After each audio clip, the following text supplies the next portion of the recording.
കഥ തുടരുന്നു. കാറ്റ് പിടിച്ച് കുലുക്കിയതുപോലെ മീര ഒന്ന് ഉലഞ്ഞു. അകത്തേക്ക് ഒരു വട്ടം കൂടി നോക്കാനായില്ല അവൾക്ക്. അകത്തുനിന്ന് വീണ്ടും രേഷ്മയുടെ ഇക്കിളിപ്പെടുത്തുന്ന ചിരിയും കൊഞ്ചലും കേട്ടു തുടങ്ങി. ഓ പ്രസാദ്, നീ ഇല്ലായിരുന്നെങ്കിൽ ഞാൻ ഈ ലോകത്ത് ചൂടും തണുപ്പും കിട്ടാതെ മുരടിച്ചു പോയേനെ. അങ്ങനെയൊന്നും പറയില്ല രേഷ്മയെ. പ്രസാദിൻ്റെ ചിരി കേട്ടു. മീനാക്ഷി ആൻറ്റി എങ്ങാനും അറിഞ്ഞുപോയാൽ ഞാൻ ഈ നാട്ടിൽ നിന്ന് തന്നെ ഒളിച്ചോടേണ്ടി വരും. രേഷ്മ പിന്നെയും ചിരിക്കുകയാണ്. അതിനിടെ അവൾ പെട്ടെന്ന് എന്തോ ഓർത്തിട്ട് എന്നവണ്ണം പറഞ്ഞു. ഈ ഒളിച്ചുകളി എത്ര നാളിങ്ങനെ തുടരാൻ കഴിയും? ഗോകുൽ ആ നാശം പിടിച്ചവളെ കെട്ടിക്കൂടെ താമസിപ്പിച്ചിരിക്കുകയല്ലേ? മീരയുടെ കണ്ണുകളൊന്ന് പിടിഞ്ഞു. വേറൊരു പണിയില്ലാത്തതുകൊണ്ട് അവളിനി ഇവിടെ തന്നെ കാണും. അപ്പോൾ നമുക്കിങ്ങനെ ഒന്ന് കാണാൻ കഴിയുമോ? രേഷ്മയുടെ സ്വരത്തിൽ നിരാശ തിങ്ങിയിരുന്നു. അവളെയൊക്കെ നമുക്ക് പറപ്പിക്കാമെന്നേ, നീ നോക്കിക്കോ. ഷോ, എൻ്റെ അസ്ഥി ഒടിയ പ്രസാദെ, ഒന്ന് പതുക്കെ. രേഷ്മയുടെ കൊഞ്ചൽ. മീരയ്ക്ക് പിന്നെ അവിടെ നിൽക്കാനായില്ല. അവൾ പതുക്കെ തിരിഞ്ഞു നടന്നു. ശബ്ദമുണ്ടാക്കാതെ തന്നെ മീര പുറത്തിറങ്ങി. ഇപ്പോൾ തന്നെ കാണാതിരിക്കുന്നതാണോ നല്ലത്. തിരിച്ച് ഹോസ്പിറ്റലിൽ ചെല്ലുമ്പോൾ മീരയുടെ മുഖം മ്ലാനമായിരുന്നു. ഒറ്റ നോട്ടത്തിൽ ഗോകുൽ അത് മനസ്സിലാക്കി. എന്തു പറ്റി മീരെ? നിന്നെ ആരെങ്കിലും വഴക്കു പറഞ്ഞോ? ഇല്ല, അവൾ തലയാട്ടി. വീട്ടിൽ കണ്ടത് ഗോകുലിനോട് പറയണോ? സ്വന്തം സഹോദരിയെക്കുറിച്ച് ഇങ്ങനെയൊക്കെ കേൾക്കാൻ ഏതായാലും ഗോകുലിന് ഇഷ്ടമുണ്ടാകില്ല. എന്നാലും ഭർത്താവുള്ള രേഷ്മ ചേച്ചി ഇങ്ങനെ ഇപ്പോൾ മീരയ്ക്ക് അർപ്പും വെറുപ്പുമാണ് തോന്നുന്നത്. ഏയ്, താനെന്താ ചിന്തിക്കുന്നത്? ഗോകുലിൻ്റെ ശബ്ദം അവളെ ഉണർത്തി. ഒന്നുമില്ല. അവൾ സ്റ്റൂളിലിരുന്നു. ഞാൻ ആലോചിക്കുകയായിരുന്നു. പറയൂ, ഞാനും കേൾക്കട്ടെ. അല്ല, ഗോകുലിനെ കാണാൻ അമ്മ ഒഴികെ ആരും വീട്ടിൽ നിന്ന് വന്നില്ലല്ലോ. അതിനെന്താ? അവൻ ചിരിച്ചു. ഒക്കേക്കും കാരണം ഞാനൊരുത്തിയല്ലേ? എനിക്കറിയാം. ഗോകുലിനെ ഗോകുലത്തിൽ എല്ലാവർക്കും ഇഷ്ടമായിരുന്നു. ഏറ്റവും ഇളയ സന്തതിയോടുള്ള പ്രത്യേക സ്നേഹം. പക്ഷേ ഒക്കെ പോയില്ലേ? മീര ദീർഘമായി നിശ്വസിച്ചു. അവൻ പക്ഷേ അത് കാര്യമായി എടുത്തില്ല. എല്ലാ കാലവും മനുഷ്യന് ഒരേ അനുഭവമായിരിക്കില്ല മീരെ. അവനെല്ലാം അറിയണം. സുഖവും ദുഃഖവും വിരഹവും വേദനയുമെല്ലാം. എങ്കിലേ ജീവിതം പൂർണ്ണമാകൂ. മീര ഒന്നും മിണ്ടിയില്ല. മനസ്സിലപ്പോഴും വീട്ടിലെ രംഗമായിരുന്നു. ആ പിന്നെ, ഗോകുൽ തുടർന്നു, നീ പോയപ്പോൾ നിൻ്റെ ആങ്ങളിവിടെ വന്നിരുന്നു. രാജീവേട്ടനോ? മീര നെറ്റിച്ചൊളിച്ചു. എന്നിട്ട്? എൻ്റെ ക്ഷേമം തിരക്കിയിട്ട് പോയി. ഞാനെന്ന് പറഞ്ഞാൽ ഗോകുൽ തെറ്റിദ്ധരിക്കരുത്. എൻ്റെ ഏട്ടനെ എനിക്ക് തീരെ വിശ്വാസമില്ല. അടിക്കടിയുള്ള ഈ വരവിന് പിന്നിൽ എന്തൊക്കെയോ ദുരൂഹതയുണ്ടെന്ന് തോന്നുന്നു. വരട്ടെ, നമുക്കറിയാമല്ലോ. ഗോകുൽ തലയാട്ടി. അവൻ്റെ നെറ്റി ചുളിഞ്ഞിരുന്നു. രാജീവ് അപ്പോൾ ഭാമിയുടെ മുമ്പിലായിരുന്നു. മുഖത്ത് ഒരു വിജയഹാസം തുളുമ്പി നിന്നിരുന്നു. കേട്ടോ അമ്മേ, യോഗമുണ്ടെങ്കിൽ 6 മാസത്തിനുള്ളിൽ ഞാൻ ഗോകുലം അച്ചാർ കമ്പനി പൊളിക്കും. അടുക്കളയിലെ സ്ലാബിന് കയറിയിരുന്ന് രാജീവ് അമ്മയെ നോക്കി. എങ്ങനെ? സാരിത്തുമ്പിൽ കൈ തുറച്ചുകൊണ്ട് ഭാമ തിരിഞ്ഞു. ഗോകുലവുമായിട്ട് അടുക്കാൻ ശ്രമിച്ചുകൊണ്ടിരിക്കുകയാണ് ഞാൻ. അമ്മ നോക്കിക്കോ. അവനിലൂടെ ഞാനൊരു കളി കളിക്കും. അവൻ്റെ അമ്മയും സഹോദരങ്ങളെയും അച്ചാർ കമ്പനിയിൽ നിന്ന് പുറത്താക്കിക്കും ഞാൻ. പക്ഷേ നീ സൂക്ഷിക്കണം. ഭാമ മകന് താക്കീത് നൽകി. മീര നമ്മുടെ ആളാണെങ്കിലും എന്നെ നിന്നെ അവൾക്കൊട്ടും ഇഷ്ടമല്ല. അതുകൊണ്ട് തന്നെ ഗോകുലുമായി നീ അടുക്കാൻ അവൾ സമ്മതിച്ചെന്ന് വരില്ല. അതിന് മാർഗം കണ്ടിട്ടുണ്ട് അമ്മേ ഞാൻ. നോക്കിക്കോ, കളി തുടങ്ങാൻ പോകുന്നതേയുള്ളൂ. മകനെ നോക്കി ഭാമ സന്തോഷത്തിൽ പുഞ്ചിരിച്ചു. അവരുടെ കണ്ണുകളൊന്ന് തിളങ്ങി. വൈകിട്ട് പ്രസാദ് ആശുപത്രിയിലെത്തി. അവനെ കണ്ടപ്പോൾ മീരയുടെ മുഖം കറുത്തു. ഇനി മീരയ്ക്ക് പോകാം. രാത്രി ഡ്യൂട്ടി ഞാൻ ഏറ്റെടുക്കുന്നു. തമാശ പറഞ്ഞതുപോലെ അവൻ ചിരിച്ചെങ്കിലും മീര പ്രതികരിച്ചില്ല. നീ ഇരിക്കടാ, ഗോകുൽ പറഞ്ഞു. പ്രസാദ് മുറിയിലുണ്ടായിരുന്ന അടുത്ത കിടക്കയിലിരുന്നു. പെട്ടെന്ന് മീരയ്ക്ക് ഒരു ബുദ്ധി തോന്നി. പ്രസാദ് ഇന്ന് ഗോകുലത്തിൽ വന്നിരുന്നോ? ഇല്ല. എന്താ മീരെ? അല്ല, ഞാനവിടെ വന്നപ്പോൾ പ്രസാദിൻ്റെ ബൈക്ക് അവിടെ ഇരിക്കുന്നത് കണ്ടു. പ്രസാദിൻ്റെ മുഖം പൊടുന്നതിന് വിവരണമായി. മീരയ്ക്ക് ഉള്ളിൽ ഒരു സന്തോഷം തോന്നി. ഏയ്, വല്ല വിധാനയും അവൻ പറഞ്ഞൊപ്പിച്ചു. അത് മറ്റാരുടെയെങ്കിലും ബൈക്കായിരുന്നിരിക്കും. ആവോ? അവൾ കൈമലർത്തി. ആ മുഖത്തേക്ക് സൂക്ഷിച്ചൊന്ന് നോക്കി. ഇത്തവണ അവൻ്റെ മുഖം കുനിഞ്ഞു. ക്രൂരമായൊരു സംതൃപ്തിയോടെ മീര അവിടെ നിന്നിറങ്ങി. ഗോകുലത്തിലെത്തുമ്പോൾ മീനാക്ഷി അമ്മയൊഴികെ എല്ലാവരും എത്തിയിട്ടുണ്ട്. മീര വേഷം മാറി അടുക്കളയിൽ കയറി. പാത്രങ്ങളൊക്കെ ഒഴിഞ്ഞിരിക്കുന്നത് കണ്ടപ്പോൾ മീര പുഞ്ചിരിച്ചു. അന്നും തലേന്നത്തതുപോലെ അവൾ ഭക്ഷണം തയ്യാറാക്കി. മീനാക്ഷിയമ്മ എത്തി. എങ്ങനെയുണ്ട് മോളെ അവന്? മീനാക്ഷിയമ്മ മീരയെ നോക്കി. നല്ല മാറ്റമുണ്ടമ്മേ. മീനാക്ഷിയമ്മ കൂടുതലൊന്നും ചോദിച്ചില്ല. മീരയും മീനാക്ഷിയമ്മയും ഒന്നിച്ചിരുന്ന് ഭക്ഷണം കഴിച്ചു. ഡൈനിങ് റൂമിലേക്ക് മറ്റാരും വന്നതേയില്ല. മീര നേരത്തെ കിടന്നു. മുറിയിലെ ലൈറ്റ് അണയ്ക്കുമ്പോൾ അടുക്കളയിൽ പാത്രങ്ങൾ കൂട്ടിമുട്ടുന്ന ശബ്ദം കേട്ടു. മറ്റുള്ളവർ കഴിക്കുകയാണെന്ന് അവൾക്ക് മനസ്സിലായി. തന്നോട് മാത്രമേ ഉള്ളൂ ഭ്രഷ്ട്. താൻ ഉണ്ടാക്കുന്ന ഭക്ഷണത്തോട് അതില്ല. മീരയ്ക്ക് ആഹ്ലാദം തോന്നി. 2 ദിവസം കഴിഞ്ഞു. അന്നും പതിവ് പോലെ അവൾ ആശുപത്രിയിലെത്തുമ്പോൾ സന്തോഷത്തോടെ ഗോകുൽ പറഞ്ഞു. നാളെ പോകാമെന്ന് ഡോക്ടർ പറഞ്ഞിട്ടുണ്ട്. മീരയ്ക്ക് സന്തോഷമായി. പക്ഷേ പൊടുന്നനവേ അവളുടെ മുഖം മ്ലാനമായി. ഇത്രയും ദിവസം ഇവിടെ ഉണ്ടായിരുന്നിട്ടും ശർമിളയൊന്നും കാണുവാൻ കഴിഞ്ഞിട്ടില്ല. ICUവിൽ നിന്ന് ഏതാനും നാൾ മുമ്പ് ശർമിളയെ റൂമിലേക്ക് മാറ്റിയിരുന്നു. പക്ഷേ അവളുടെ മാതാപിതാക്കളോ സന്ദീപോ സദാ അവിടെ ഉണ്ടായിരുന്നു. അതുകൊണ്ട് മീരയ്ക്ക് അവിടേക്ക് അടുക്കാനേ കഴിഞ്ഞിരുന്നില്ല. ഏയ് മീര, എന്താണിത്ര ആലോചന? ഞാൻ ഇവിടെ നിന്നിറങ്ങുന്നത് നിനക്ക് ഇഷ്ടമായില്ലേ? ഗോകുലിൻ്റെ ശബ്ദമാണ് അവളെ ചിന്തയിൽ നിന്ന് ഉണർത്തിയത്. അതല്ല ഗോകുൽ, ശർമിളയെ കാണാനോ സംസാരിക്കാനോ എനിക്ക് കഴിഞ്ഞില്ല. അതാണോ കാര്യം? അവൻ എഴുന്നേറ്റിരുന്നു കൊണ്ട് വേദനയിൽ ചിരിച്ചു. അതൊരു അടഞ്ഞ അധ്യായമല്ലേ? ഒക്കെ മറക്കാൻ ശ്രമിക്കുകയാണ് ഞാൻ. അല്ല. മീരയുടെ മുഖത്ത് നിശ്ചയദാർഢ്യത വ്യക്തമായി. ഒക്കെ അറിഞ്ഞു കഴിയുമ്പോൾ ശർമിള ഗോകുലിനെ തേടി ഇങ്ങോട്ട് വരും, എനിക്കുറപ്പാണ്. അത് സമ്മതിക്കുകയോ നിഷേധിക്കുകയോ എന്ന് വ്യക്തമാകാത്ത രീതിയിൽ ഗോകുൽ ഒന്ന് തലയാട്ടി. മീര പതിയെ പുറത്തേക്കിറങ്ങി. ശർമിളയുടെ മുറിയുടെ കുറച്ചു മാറി അവൾ നിന്നു. അംബിക മകളുടെ മുറിയിൽ നിന്ന് ഇറങ്ങിപ്പോകുന്നത് മീര കണ്ടു. വേഗം അവൾ മുറിയുടെ വാതിൽക്കൽ ചെന്നു. മെല്ലെ വാതിൽപ്പാളി തുറന്ന് അകത്തേക്ക് നോക്കി. മുറിയിൽ ശർമിള മാത്രമേ ഉള്ളൂ. കണ്ണു തുറന്ന് കിടക്കുകയാണവൾ. പരിസരം ശ്രദ്ധിച്ചിട്ട് മീര അകത്ത് കടന്ന് വാതിൽ ചാരി. ശബ്ദം കേട്ട് ശർമിള തിരിഞ്ഞു. മീരയെ കണ്ടു. അവളെ തിരിച്ചറിയാൻ ഒരു നിമിഷം വേണ്ടി വന്നു ശർമിളയ്ക്ക്. അടുത്ത നിമിഷം അവളുടെ മുഖം മുറുക്കി. നീ നീ ശർമിള വിരൽ ചൂണ്ടി. ശർമിള പ്ലീസ്, ബഹളം വയ്ക്കരുത്. ഞാൻ പറയുന്നതൊന്ന് കേൾക്കാനുള്ള ക്ഷമയുണ്ടാകണം നിനക്ക്. മീര കിടക്കക്കരികിലെത്തി. വേണ്ട, എനിക്ക് നിന്നെ കാണണ്ട. നീ ഒന്നും പറയുകയും വേണ്ട. വികാരവിക്ഷോഭങ്ങളാൽ അവളുടെ നെഞ്ച് ക്രമാതീതമായി ഉയർന്നതാണോ? അവൾ വല്ലാതെ കിതച്ചു. എന്നെ ചതിച്ചവളാണ് നീ. ഇനിയൊരു മാപ്പ് പറച്ചിൽ യാതൊരു കാര്യവുമില്ല. ശർമിള എഴുന്നേറ്റിരുന്നു. ഞാൻ മാപ്പ് പറയാൻ വന്നതല്ല. ഒരു തെറ്റിദ്ധാരണ അകറ്റണം എനിക്ക്. പിന്മാറാൻ മീര കൂട്ടാക്കിയില്ല. ശർമിള കരുതിയിരിക്കുന്നത് പോലെയല്ല കാര്യങ്ങൾ. എങ്ങനെയല്ലെന്ന്? നീ ഗോകുലിൻ്റെ കൂടെയല്ല ജീവിക്കുന്നതെന്നോ? ഗോകുൽ നിൻ്റെ കഴുത്തിൽ താലി കെട്ടിയിട്ടില്ലെന്നോ? അതൊക്കെ ശരി തന്നെ. പക്ഷേ പൂർത്തിയാക്കാൻ കഴിഞ്ഞില്ല മീരയ്ക്ക്. അതിനു മുമ്പ് പിന്നിൽ വാതിൽ തുറന്നടഞ്ഞു. സന്ദീപ് ദഹിപ്പിക്കും മട്ടിൽ അവൻ അവളെ നോക്കി നിൽക്കുകയാണ്. മീര പതറിപ്പോയി. അവളിൽ നിന്ന് കണ്ണുകൾ മാറ്റാതെ അവൻ മുന്നോട്ട് വന്നു. ആരോട് ചോദിച്ചിട്ടാണ് നീ ഇവിടെ വന്നത്? ഞാൻ ശർമിളയെ പറഞ്ഞു നിർത്തും മുമ്പ് അവളുടെ കവിളടക്കം അവൻ കൈ വീശിയടിച്ചു. വല്ലാത്തൊരു തേങ്ങയുടെ മീര കവിൾ പൊത്തി. കടക്കുപുറത്ത്, അല്ലെങ്കിൽ നിന്റെ ശവം ഇന്നിവിടെ വീഴും. അവൻ കൈ ചൂണ്ടി. മീര ദൈന്യതയോടെ ശർമിളയ്ക്ക് നേരെ തിരിഞ്ഞു. അവൾ പക്ഷേ മുഖം തിരിച്ചു കളഞ്ഞു. നിന്നോടല്ലടി പോകാൻ പറഞ്ഞത്. സന്ദീപ് മീരയെ പിടിച്ചു തള്ളി. താഴെ വീഴാതിരിക്കാൻ മീര വാതിലിൽ പിടിച്ചു നിന്നു. നിന്നെ ഇങ്ങോട്ട് പറഞ്ഞുവിട്ട് അവനോട് ചെന്ന് പറഞ്ഞേര്, ഞാനവനെ കൊത്തി നുറുക്കുമെന്ന്. നനഞ്ഞ കണ്ണുകളോടെ മീര ഒരു നിമിഷം അങ്ങനെ തന്നെ നിന്നു. പിന്നെ പതിയെ തിരിച്ചു നടന്നു. ഗോകുലിൻ്റെ അടുത്തേക്ക് ചെല്ലുമ്പോൾ നല്ല പരിഭ്രമമുണ്ടായിരുന്നു അവൾക്ക്. അവളെ കണ്ടതേ അവൻ തിരക്കി. മീരയെ ശർമിള ആട്ടിപ്പുറത്താക്കി അല്ലേ? മീര തല കുഞ്ചു നിന്നു. പക്ഷേ അവളുടെ മുഖത്തെ തിണർത്ത പാടുകൾ അവൻ കണ്ടു. നീ ഇങ്ങടുത്തു വന്നേ. സംശയത്തോടെ അവൾ അടുത്തു ചെന്നു. അവൻ കൈനീട്ടി അവളുടെ മുഖത്ത് തൊട്ടു. ആരാ നിന്നെ തല്ലിയത്? ഞെട്ടിപ്പോയി മീര. ആരും തല്ലിയില്ല. പറഞ്ഞപ്പോഴേക്കും അവളുടെ ഒച്ച പതറി. ഒന്നും മറക്കണ്ട. സന്ദീപ് അവിടെ ഉണ്ടായിരുന്നു അല്ലേ? മീര ഒന്ന് മൂളി. മതി, ഇനി പറയണ്ട. ഗോകുലിൻ്റെ മുഖം വലിഞ്ഞു മുറുകി. പിറ്റേന്ന് ഗോകുൽ ആശുപത്രി വിട്ടു. മീനാക്ഷിയമ്മ കാർ അയച്ചിരുന്നു. അടുത്ത ദിവസം രാവിലെ മീനാക്ഷിയമ്മ കമ്പനിയിലേക്ക് പോകാൻ തയ്യാറായപ്പോൾ മീരയെയും വിളിച്ചു. മോളെ, നീയും കൂടി ഇന്ന് എൻ്റെ കൂടെ വരണം. അപ്പോൾ ഗോകുലിൻ്റെ കാര്യങ്ങൾ അർദ്ധശങ്കയിൽ അവൾ നിർത്തി. അവനിപ്പോൾ നടക്കാനും മറ്റും കഴിയുമല്ലോ. അടുത്തിരുന്ന് ശുശ്രൂഷിക്കേണ്ട കാര്യമില്ല. പിന്നെ എതിർക്കാൻ കഴിഞ്ഞില്ല മീരയ്ക്ക്. ഗോകുലിനോട് വിവരം പറഞ്ഞപ്പോൾ അവനും അവളെ പ്രോത്സാഹിപ്പിച്ചു. അതിനെന്താ, നീ പൊയ്ക്കോ. അമ്മ മാത്രമാണിപ്പോൾ നിനക്കൊരാശ്വാസം. അതുകൂടി ഇല്ലാതാക്കണ്ട. എൻ്റെ കാര്യങ്ങൾ എനിക്ക് തന്നെ ചെയ്യാവുന്നതേ ഉള്ളൂ. അവൻ ചിരിച്ചു. ആരോഗ്യമൊക്കെ വീണ്ടും കിട്ടി എനിക്ക്. മീനാക്ഷിയമ്മയുടെ കൂടെ മീരയും കമ്പനിയിലേക്ക് പോയി. മാനേജർ രാമസ്വാമി കൊണ്ടുവച്ച ഫയലുകളൊന്ന് ഓടിച്ചു നോക്കിയിട്ട് അയാൾക്ക് വേണ്ട നിർദ്ദേശങ്ങളും മറ്റും കൊടുത്തിട്ട് മീനാക്ഷിയമ്മ മീരയുടെ നേർക്ക് തിരിഞ്ഞു. മോളെ മീരെ, നിന്നെ ഞാൻ ഇന്നിങ്ങോട്ട് കൊണ്ടുവന്നത് വളരെ പ്രധാനപ്പെട്ട ചില കാര്യങ്ങൾക്കാണ്. മീര കാര്യം പിടികിട്ടാതെ അവരെ സൂക്ഷിച്ചു നോക്കി. കണക്ക് കൂട്ടുന്നത് പോലെ കൈവിരലുകൾ മടക്കി നൊട്ട വിട്ടുകൊണ്ട് അവർ സാവധാനം പറഞ്ഞു. നാളെ ഞാൻ ഇല്ലാതെ വന്നാലും നിന്നെ ഗോകുലത്തിൽ നിന്ന് ആരും വലിച്ചു പുറത്ത് കളയരുത്. അതിനുവേണ്ട കാര്യങ്ങൾ ചെയ്തു തുടങ്ങുകയാണ് ഞാൻ. അമ്മേ, അതിനിപ്പോൾ ഒക്കെ വഴിയേ നിനക്ക് മനസ്സിലാകും. ആദ്യമായി നിന്നെയും ഞാൻ ഈ കമ്പനിയുടെ ഡയറക്ടർ ബോർഡ് അംഗമാക്കുകയാണ്. കഴിഞ്ഞ ബോർഡ് മീറ്റിങ്ങിൽ ഞാൻ ഈ തീരുമാനം എടുപ്പിക്കുകയും ചെയ്തിട്ടുണ്ട്. മീരയുടെ കണ്ണുകൾ മിഴിച്ചുപോയി. അതൊന്നും വേണ്ടമ്മേ, ഞാൻ ഇങ്ങനെയൊക്കെ അങ്ങ് കഴിഞ്ഞോളാം. പോരാ.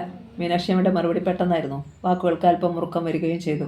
എൻ്റെ ഇളയ മകൻ്റെ ഭാര്യയെ മറ്റുള്ളവർ ഭരിക്കാൻ ഇടവരരുത്. ഞാൻ ജീവിച്ചിരിക്കുമ്പോൾ അതിന് ആർക്കും ധൈര്യം ഉണ്ടാവില്ല. പക്ഷേ അത് കഴിഞ്ഞാൽ. മീര ഉമിനീരിറക്കി. ആട്ടെ, മോൾക്ക് ഏതെങ്കിലും ബാങ്കിൽ അക്കൗണ്ട് ഉണ്ടോ? മീര പരിങ്ങി.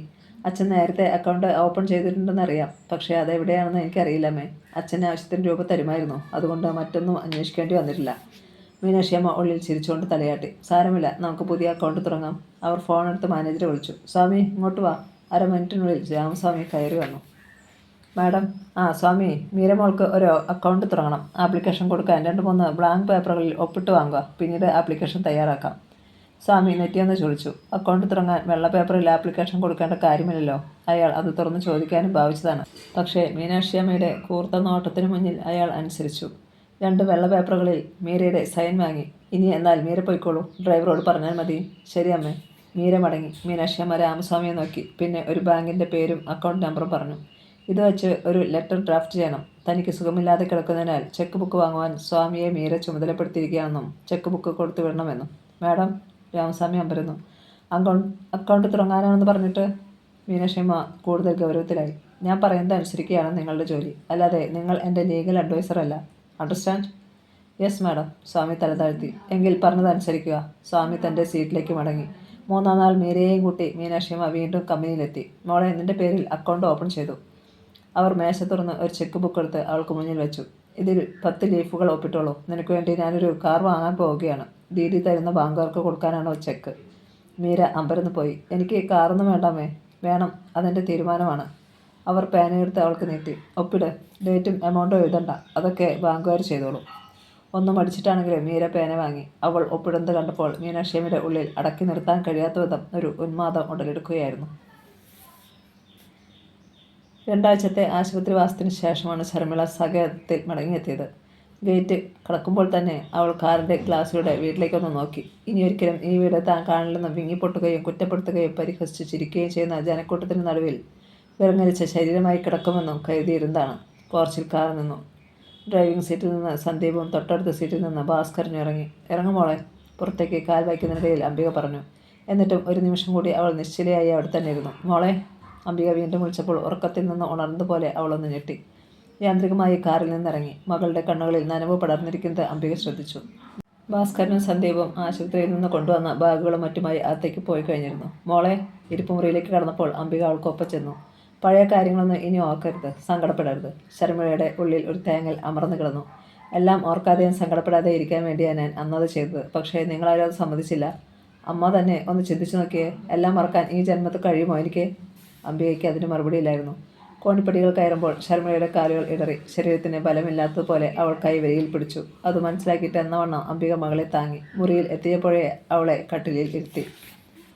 മോളെന്ന് കിടക്ക്, അമ്മ കുടിക്കാൻ എന്തെങ്കിലും കൊണ്ടുവരാം. അംബിക താഴെ എത്തുമ്പോൾ ഭാസ്കരനും സന്ദീപും കാത്തു നിൽക്കുകയായിരുന്നു. ഭാസ്കരൻ പറഞ്ഞു. മോളെ ശ്രദ്ധിച്ചോണം അംബികയെ. ഒരു തവണ അവൾ ശ്രമിച്ച് പരാജയപ്പെട്ടെന്ന് കരുതി ഇനിയും അത്തരം ഒരു അറ്റംപ്റ്റിന് മുതിരില്ലെന്ന് വിശ്വസിക്കാൻ പറ്റില്ല. മാത്രമല്ല, ബാക്കി പറഞ്ഞത് സന്ദീപാണ്. ഗോകുലിൻ്റെയോ ആ വീട്ടുകാരുടെയോ പേരുകൾ പോലും അവൾ കേൾക്കെ പറയാതിരിക്കാൻ ശ്രദ്ധിക്കണം. ഇപ്പോഴത്തെ സംഭവത്തിന് അവളെ കുറ്റപ്പെടുത്തുകയും അരുത്. ആദ്യ ദിനങ്ങളിലൊന്നും ശർമിള മുറിയിൽ നിന്ന് പുറത്തു വരികയോ അധികം സംസാരിക്കുകയോ ചെയ്തില്ല. അംബിക വല്ലതും ചോദിച്ചാൽ 1-2 വാക്കുകളിൽ ഒരു മറുപടി, അതല്ലെങ്കിൽ ഒരു മോളിലോ തലയാട്ടിലോ മാത്രം. ഭക്ഷണം പോലും കാര്യമായിട്ട് കഴിച്ചില്ല. 1-2 ദിവസങ്ങൾ കഴിഞ്ഞപ്പോൾ ഭാസ്കരൻ മകളുടെ അടുത്ത് വന്നു. ഈ മുറിയിൽ തന്നെ ഇരിക്കാതെ താഴേക്കൊക്കെ ഒന്ന് വാ മോളെ, TV കാണുകയെങ്കിലും ചെയ്യേ. സ്നേഹത്തോടെ അയാൾ മകളുടെ മുടിയിൽ തലോടി. ശർമിള മെല്ലെ മുഖമുയർത്തി. ഞാൻ വീണ്ടും ആത്മഹത്യക്ക് ശ്രമിക്കുമെന്ന് അച്ഛൻ കരുതുന്നുണ്ടോ? വിളറിപ്പോയി ഭാസ്കരൻ. ഇല്ല അച്ഛാ, അവൾ പറഞ്ഞു. ആത്മഹത്യ ചെയ്യില്ല ഞാൻ. അക്കാര്യമോർത്ത് ആരും ഭയപ്പെടുകയും വേണ്ട. എനിക്കിങ്ങനെ ഒറ്റയ്ക്ക് ഇരിക്കുന്നതാണ് ഇഷ്ടം. അതാരും തടയാതിരുന്നാൽ മതി. അവൾ പതുക്കെ ജനാലയ്ക്കൽ പോയി നിന്നു. അല്പനേരം മകളെ അങ്ങനെ നോക്കി നിന്നിട്ട് ഒരു ദീർഘനിശ്വാസത്തോടെ ഭാസ്കരൻ മുറി വിട്ടു. അച്ഛനെ കാത്തിരിക്കുകയായിരുന്നു സന്ദീപ്. അവൾ എന്ത് പറഞ്ഞാച്ചാ? അവൾ താഴേക്ക് വരുന്നില്ല, ഒറ്റയ്ക്ക് ഇരിക്കുന്നതാണ് ഇഷ്ടമെന്ന്. അത് അപകടമാണല്ലോ. സന്ദീപ് താടി ചൊറിഞ്ഞുകൊണ്ട് അല്പനേരം ചിന്തിച്ചിരുന്നു. ഒറ്റയ്ക്കിരുന്നാൽ അവൾ ഓരോന്നങ്ങനെ ചിന്തിച്ചു കൂട്ടും. പിന്നീട് മുറിയടച്ച് അതിനുള്ളിൽ തന്നെ ഒതുങ്ങിക്കൂടും. പുറം ലോകമോ സൂര്യപ്രകാശമോ പോലും പിന്നീട് അവൾക്ക് ഭയമായേക്കും. അത്തരം ഒരു മാനസിക നിലയിലേക്ക് അവളെ വിടരുത്. പിന്നെന്ത് ചെയ്യാനാ? ഭാസ്കരൻ നെറ്റിച്ചൊളിച്ചു. ഈ അവസ്ഥയിൽ അവളെ വഴക്കു പറയാനോ തല്ലാനോ പറ്റുമോ? അതൊന്നും പറ്റില്ല. അന്യായത്തിൽ അവളെ സാധാരണ നിലയിലേക്ക് കൊണ്ടുവരണം. എന്നിട്ട് എത്രയും വേഗം കല്യാണം കഴിപ്പിക്കണം. അതിനവൾ സമ്മതിക്കുമോ? ഇനി അഥവാ സമ്മതിച്ചാൽ തന്നെ എല്ലാം അറിഞ്ഞിരുന്നു കൊണ്ട് പെട്ടെന്ന് ഏതെങ്കിലും പുരുഷൻ തയ്യാറാകുമോ? എല്ലാം അറിയാവുന്ന പുരുഷനാണെങ്കിലോ? അതാര്? ഭാസ്കരന് ജിജ്ഞാസയായി. തീർത്ത് പറയാറായിട്ടില്ല. എന്നാലും ഞാനൊന്ന് ശ്രമിച്ചു നോക്കട്ടെ. സന്ദീപ് ഒന്ന് നിർത്തി. തൽക്കാലം അമ്മയോട് പോലും ഇത് പറയണ്ട, സന്ദീപ് പുഞ്ചിരിയോടെ പറഞ്ഞു നിർത്തി. റോയൽ എൻഫീൽഡ് ബൈക്ക് അതിവേഗം മുറ്റത്തേക്ക് വരുന്ന ശബ്ദം കേട്ടുകൊണ്ടാണ് ബാമ അടുക്കളയിലെ ജനാലയുടെ എത്തി നോക്കിയത്. ബൈക്ക് സ്റ്റാൻഡിൽ വെച്ചിട്ട് രാജീവ് തിടുക്കപ്പെട്ട് ഇറങ്ങുന്നത് കണ്ടു. അവിടെ നെറ്റി ചുളിഞ്ഞു. രാജീവ് കമ്പനിയിലേക്ക് പോയിട്ട് 1 മണിക്കൂർ പോലും ആയിട്ടില്ല. ഉച്ചഭക്ഷണത്തിന് പോലും വരാത്തവൻ ഇങ്ങനെ വരണമെങ്കിൽ തക്കതായ കാര്യം കാരണം. അച്ഛനും മകനും തമ്മിൽ കമ്പനിയിൽ വെച്ച് വല്ല വഴക്കമുണ്ടായോ? അർദ്ധശങ്കയോടെ ബാമ മുൻഭാഗത്തെ മുറിയിലേക്ക് വന്നു. രാജുവിൻ്റെ മുഖം കണ്ടപ്പോഴേ ഒന്ന് ഉറപ്പാക്കി. കാര്യമായിട്ട് എന്തോ സംഭവിച്ചിട്ടുണ്ട്. നീ എന്താ മോനെ പെട്ടെന്നിങ്ങ് പോകുന്നത്? അച്ഛനെന്തിയേ? അവിടെ ഇരിപ്പുണ്ട്. അങ്ങോരോട് എനിക്ക് ചിലത് ചോദിക്കാനുണ്ട്. ഇങ്ങോട്ട് വരാൻ പറഞ്ഞാ ഞാൻ പോകുന്നത്. അവൻ വലത് കൈ ചുരുട്ടി ഇടത് കൈവെള്ളയിൽ ഇടിച്ചു. പിന്നെ വെട്ടിത്തിരിഞ്ഞു. നീ ഇങ്ങനെ ദേഷ്യപ്പെടാതെ കാര്യം എന്താണെന്ന് വെച്ചാൽ അമ്മയോട് പറയടാ. ബാമ മകൻ്റെ തോളിൽ കൈവച്ചു. പക്ഷേ അവനത് തട്ടിമാറ്റി. കൊല്ലും ഞാൻ എല്ലാറ്റിനെയും. ചേടാ, ഇത് നല്ല കൂത്ത്. നീ കാര്യം പറയുന്നുമില്ല, എനിക്കൊന്നും പിടികിട്ടുന്നുമില്ല. ബാമയ്ക്ക് ദേഷ്യം വന്നു. അവളില്ലേ അങ്ങയുടെ പുഞ്ഞാരമോള് മീര. അവളുടെ പേരിൽ കിടന്നിരുന്ന തുക മുഴുവനും കഴിഞ്ഞത് 3 ദിവസങ്ങളായിട്ട് പിൻവലിച്ചു. 1/2 കോടിയിലധികം രൂപ. ബാമയുടെ കണ്ണ് തള്ളി. ആരാ പിൻവലിച്ചത്? അവിടെ ചെക്കുമായിട്ട് വന്ന് ഗോകുലത്തിലെ മാനേജർ സ്വാമി. വെരികിനെ പോലെ രാജീവ് മുറിയിൽ അങ്ങോട്ടും ഇങ്ങോട്ടും നടന്നു. നീ ഇതെങ്ങനെ അറിഞ്ഞു? ബാങ്കിൽ ചെന്നപ്പോൾ അവിടുത്തെ അസിസ്റ്റന്റ് മാനേജർ എൻ്റെ ഒരു സുഹൃത്താ അയാളെ പറഞ്ഞത്. 1/2 കോടി രൂപ. ഭാമയ്ക്ക് ശ്വാസം മുട്ടുന്നത് പോലെ തോന്നി. ദേഷ്യവും വിഷമവും ഒക്കെ അവരുടെ മുഖത്ത് മാറി മാറി പ്രതിഫലിച്ചു. അച്ഛനറിയാതെ ആയിരിക്കില്ല ഇതൊക്കെ നടന്നത്, എനിക്കുറപ്പാ. കാരണം അവളുടെ അക്കൗണ്ടിൽ പണമുണ്ടെന്ന് മീരയ്ക്ക് പോലും അറിയില്ലായിരുന്നു. രാജീവ് ഒന്ന് നിർത്തി. അമ്മ ഓർക്കുന്നില്ലേ, 2 മാസം മുമ്പ് ഞാൻ അവളോട് കാശ് വല്ലതും ഉണ്ടോ എന്ന് ചോദിച്ചത്? അവിടെ അക്കൗണ്ടിൽ കാശുണ്ടെങ്കിൽ മൊത്തം എടുത്തോളാനാ അന്ന് അവൾ പറഞ്ഞത്. ഭാമ ചിന്തിച്ചു നിന്നു. ശരിയാണ്, ഇങ്ങനെ ഒരു തുകയെക്കുറിച്ച് തന്നോട് സ്നേഹമുള്ള സമയത്ത് പോലും അനിരുദ്ധേട്ടൻ പറഞ്ഞിട്ടില്ല. അങ്ങയുടെ മനസ്സറിവോടെയാണ് ഇത് നടന്നിരിക്കുന്നതെങ്കിൽ വെറുതെ വിടാൻ പറ്റില്ല. അല്ല പിന്നെ. ഗേറ്റിൽ നിന്ന് കാറിൻ്റെ ഹോൺ കേട്ടു. ഭാമയും മകനും തലതിരിച്ചു. കാറിൽ നിന്ന് അനിരുദ്ധൻ ഇറങ്ങി. ഭാമയും രാജുവിനെയും അയാൾ ഒന്ന് നോക്കി. അമ്മയുടെയും മകൻ്റെയും നിൽപ്പ് കണ്ടപ്പോൾ തന്നെ അനിരുദ്ധന് പന്തിക്കേട് മണത്തു. എന്താ രണ്ടുപേരും കൂടെ? അനിരുദ്ധൻ ചിരിക്കാൻ ശ്രമിച്ചു. പിന്നെ രാജീവിന് നേരെ തിരിഞ്ഞു. നീ എന്തിനാ രാജീവ് എന്നോട് കമ്പനിയിൽ വെച്ച് തട്ടിക്കയറിയിട്ട് പോകുന്നത്? അച്ഛൻ ഇങ്ങോട്ടൊന്നിരുന്നേ, രോഷമടക്കി രാജീവ് പറഞ്ഞു. എനിക്ക് ചിലതറിയാനുണ്ട്, ചിലതൊക്കെ ചോദിക്കാനും. അനിരുദ്ധൻ്റെ നെറ്റി ചുളിഞ്ഞു. അയാൾ പതിയെ ചുവരൽ കസേരയിലിരുന്നു. അല്പം കുനിഞ്ഞ് കസേരയിലെ കൈവരികളിൽ പിടിച്ചുകൊണ്ട് രാജീവ് അനിരുദ്ധൻ്റെ കണ്ണുകളിലേക്ക് സൂക്ഷിച്ചു നോക്കി. ഞാനൊരു കാര്യം ചോദിച്ചാൽ അച്ഛൻ സത്യമേ പറയാവൂ? അനിരുദ്ധനിൽ ഒരു പതർച്ച ദൃശ്യമായി. എന്താടാ? മീരയുടെ അക്കൗണ്ടിൽ പണമുണ്ടെന്ന് അവളെങ്ങനെയാ അറിഞ്ഞത്? അനിരുദ്ധൻ്റെ കണ്ണുകളൊന്ന് പിടഞ്ഞു. മകനെ അഭിമുഖീകരിക്കാൻ കഴിയാതെ അയാൾ നോട്ടം മാറ്റി. അവൾ അന്വേഷിച്ചിട്ടുണ്ടാവും. ഇപ്പോൾ ഇതെന്നോട് ചോദിക്കാൻ എന്താണ് കാരണം? തർക്കിച്ചു നിൽക്കാൻ ശ്രമിച്ചെങ്കിലും അനിരുദ്ധൻ്റെ ശബ്ദത്തിന് വേണ്ടത്ര ബലമില്ലായിരുന്നു. അവൾ ആ പണം മുഴുവൻ പിൻവലിച്ചെന്നറിഞ്ഞു. അച്ഛൻ അറിഞ്ഞില്ലേത്? അച്ഛൻ്റെ മുഖത്തെ ഓരോ ഭാവവും സൂക്ഷ്മതയോടെ ശ്രദ്ധിക്കായിരുന്നു രാജീവ്. അയാളിലൊരു ഞെട്ടൽ പ്രകടമായി. കണ്ടോടാ മോനെ, ഇങ്ങയുടെ മുഖം ഇഞ്ചി തിന്ന കുരങ്ങൻ്റെത് പോലെ ഇരിക്കുന്നത്. നീ പറഞ്ഞത് നേരാ, ഒക്കെ അറിഞ്ഞിട്ടുണ്ട് ഇങ്ങേര്. ഒരുപക്ഷെ പണം പിൻവലിക്കാൻ ഉപദേശിച്ചതും ഇങ്ങേര് തന്നെയാവും. അനിരുദ്ധൻ്റെ തല കുനിഞ്ഞു. അച്ഛന് ഇതിൽ മനസ്സറിവുണ്ടോ എന്ന് എനിക്കറിയണം. രാജുവിൻ്റെ കൈ കസേരപ്പടിയിൽ മുറുകി. ഭാമിയെയും രാജുവിനെയും അനിരുദ്ധൻ മാറി മാറി ഒന്ന് നോക്കി. പിന്നെ മുഖത്തെ പതർച്ച മറയ്ക്കാൻ ശ്രമിച്ചു. എന്താടാ, നീ നിൻ്റെ അമ്മയും കൂടി എന്നെ എങ്ങനെ ചോദ്യം ചെയ്യാൻ? അവളുടെ പേരിൽ കിടന്നിരുന്ന പണം അവൾ എടുത്തതിന് നിനക്കൊക്കെ എന്താ? അയാൾ എഴുന്നേൽക്കാൻ ഭാവിച്ചു. പക്ഷേ രാജീവ് കസേരയിലെ പിടിവിട്ടില്ല. അങ്ങോട്ട് മാറടാ. അനിരുദ്ധൻ്റെ ഒച്ചയുയർന്നു. എല്ലാവരെയും നാണം കെടുത്തി ഇറങ്ങിപ്പോയ മോളോടാണ് നിങ്ങൾക്കിപ്പോഴും കൂറ് അല്ലേ? ചോദിച്ചതും രാജീവ് കസേര ശക്തിയിൽ ഒരു വശത്തേക്ക് മറിച്ചതും ഒന്നിച്ചായിരുന്നു. ഭാമ പോലും പ്രതീക്ഷിച്ചില്ലായിരുന്നു അത്. കസേരയ്ക്കൊപ്പം അനിരുദ്ധൻ താഴേക്ക് വീണു. നോക്ക്, ഇനി ഇങ്ങനെ എന്തെങ്കിലും ഉണ്ടായാൽ പിന്നെ നിങ്ങൾ ഈ ഭൂമിയിൽ കാണത്തില്ല. കൈ ചൂണ്ടി അത്രയും കൂടി പറഞ്ഞിട്ട് ദേഷ്യത്തോടെ രാജീവ് പുറത്തേക്ക് പോയി. തറയിൽ നിന്ന് എഴുന്നേൽക്കാൻ അനിരുദ്ധന് അല്പം പ്രയാസപ്പെടേണ്ടി വന്നു. ഒരുവിധം അയാൾ കസേരയിലേക്ക് ഇരുന്നു. ഈ വയസ്സുകാലത്ത് ആവശ്യമില്ലാത്തതിലൊക്കെ ഇടപെടേണ്ട കാര്യമുണ്ടോ മനുഷ്യൻ നിങ്ങൾക്ക്? ഭാമ ചുണ്ടുപൊട്ടി. കർക്കിടക മാസത്തിൽ വല്ല രാമായണം വായിച്ചിരിക്കാറുള്ളതിന്? കത്തുന്ന ഭാവത്തിൽ ഭാര്യയൊന്ന് നോക്കി. പിന്നെ കൈവീശി ഒറ്റയടി. എൻ്റെ അമ്മയെ, കവിൽ പൊത്തിക്കൊണ്ട് ഭാമ ചീറി. നിങ്ങളെന്നെ തല്ലി അല്ലേ? മിണ്ടരുത് നീ, ശബ്ദശാൽ ഇനിയും നീ മേടിക്കും. അനിരുദ്ധൻ്റെ മുഖഭാവം കണ്ടപ്പോൾ അങ്ങനെ ചെയ്യാൻ അയാൾ മടിക്കില്ലെന്ന് ഭാമയ്ക്ക് ബോധ്യമായി. പിടിച്ചു നിർത്തിയതുപോലെ അവരുടെ ശബ്ദം നിലച്ചു. അനിരുദ്ധൻ തുടർന്നു. ഇനി മേലിൽ നീ എന്നെ ഭരിക്കാൻ വന്നാലുണ്ടല്ലോ, നിന്റെ പല്ലുകൾ ഓരോന്നായി അടിച്ചു കൊഴുകി ഞാൻ. അനിരുദ്ധൻ കിതച്ചു. ഇത്രയും കാലം ഞാൻ വേണ്ടെന്ന് വെച്ചതാ നിനക്കും നിന്റെ മോനും വളമായത്. ഇനി അത് നടക്കത്തില്ല. ഭാമ അടിമുടി തുള്ളി വിറച്ചുകൊണ്ട് തിരിഞ്ഞു നടന്നു. അനിരുദ്ധൻ കസേര നിവർത്തിവെച്ച് അതിലിരുന്നു. അയാളുടെ കണ്ണുകൾ ഇടം വലം വെട്ടിക്കൊണ്ടിരുന്നു. മീര അത്രയും തുക പിൻവലിച്ചെന്ന് വിശ്വസിക്കാൻ കഴിയുന്നില്ല. അല്പനേരം അങ്ങനെ ഇരുന്നിട്ട് അനിരുദ്ധൻ ഫോണിനടുത്തെത്തി. റിസീവർ എടുത്ത് നമ്പർ ഡയൽ ചെയ്തു. അപ്പുറത്ത് ബെൽ മുഴങ്ങുന്നത് കേട്ടു. ഹലോ, ഒരു സ്ത്രീ ശബ്ദം കേട്ടു. ഗോകുലമല്ലേ? അതെ. മീരയ്ക്കൊന്ന് കൊടുക്കാമോ? നിങ്ങളാരാ? അനിരുദ്ധൻ, അവളുടെ അച്ഛൻ. അപ്പുറത്ത് ഒരു നിമിഷം മൗനം. ഹലോ. മറുപടിയില്ല. തുടർന്ന് റിസീവർ വഹിക്കുന്ന ശബ്ദം. അനിരുദ്ധൻ്റെ നെറ്റി ചുളിഞ്ഞു. അയാൾ വീണ്ടും വീണ്ടും ശ്രമിച്ചു നോക്കി. ഫോൺ എൻഗേജ്ഡാണെന്ന മറുപടി കിട്ടി. റിസീവർ എടുത്ത് മാറ്റിവെച്ചതാകുമോ എന്ന് അയാൾ സംശയിച്ചു. ആരാടി വിളിച്ചത്? രാധിക റിസീവർ മാറ്റിവെക്കുന്നത് കണ്ടുകൊണ്ട് അവിടേക്ക് വന്ന രേഷ്മ തിരക്കി. മിണ്ടരുത് എന്നവൾ ആംഗ്യം കാണിച്ചു. പിന്നെ പതിഞ്ഞ ശബ്ദത്തിൽ പറഞ്ഞു. അവളുടെ അച്ഛനാ, മീരയുടെ. എന്താ പറഞ്ഞത്? അവൾക്ക് ഫോൺ കൊടുക്കാമോന്ന്? നീ എന്ത് പറഞ്ഞു? ഒന്നും പറഞ്ഞില്ല. അത് നന്നായി. അടുക്കളയിൽ നിന്ന് മീര ഹാളിലേക്ക് വന്നപ്പോൾ അവരുടെ സംസാരം നിന്നു. പലതവണ ശ്രമിച്ചിട്ടും ഗോകുലത്തിൽ ഫോൺ കിട്ടാതെ വന്നപ്പോൾ അനിരുദ്ധൻ അച്ചാർ കമ്പനിയിലേക്ക് വിളിച്ചു. തിരക്കിട്ട ചില ജോലികളായിരുന്നു മീനാക്ഷിയമ്മ. അതിനിടെയാണ് ഫോൺ ശബ്ദിച്ചത്. വലത് കൈകൊണ്ട് ഒരു ഫയലിൽ എന്തോ എഴുതുന്നതിനിടയിൽ തന്നെ അവർ ഇടം കൈകൊണ്ട് ഫോൺ എടുത്തു. ഹലോ. മീനാക്ഷിയമ്മേ, ഞാനാ അനിരുദ്ധൻ.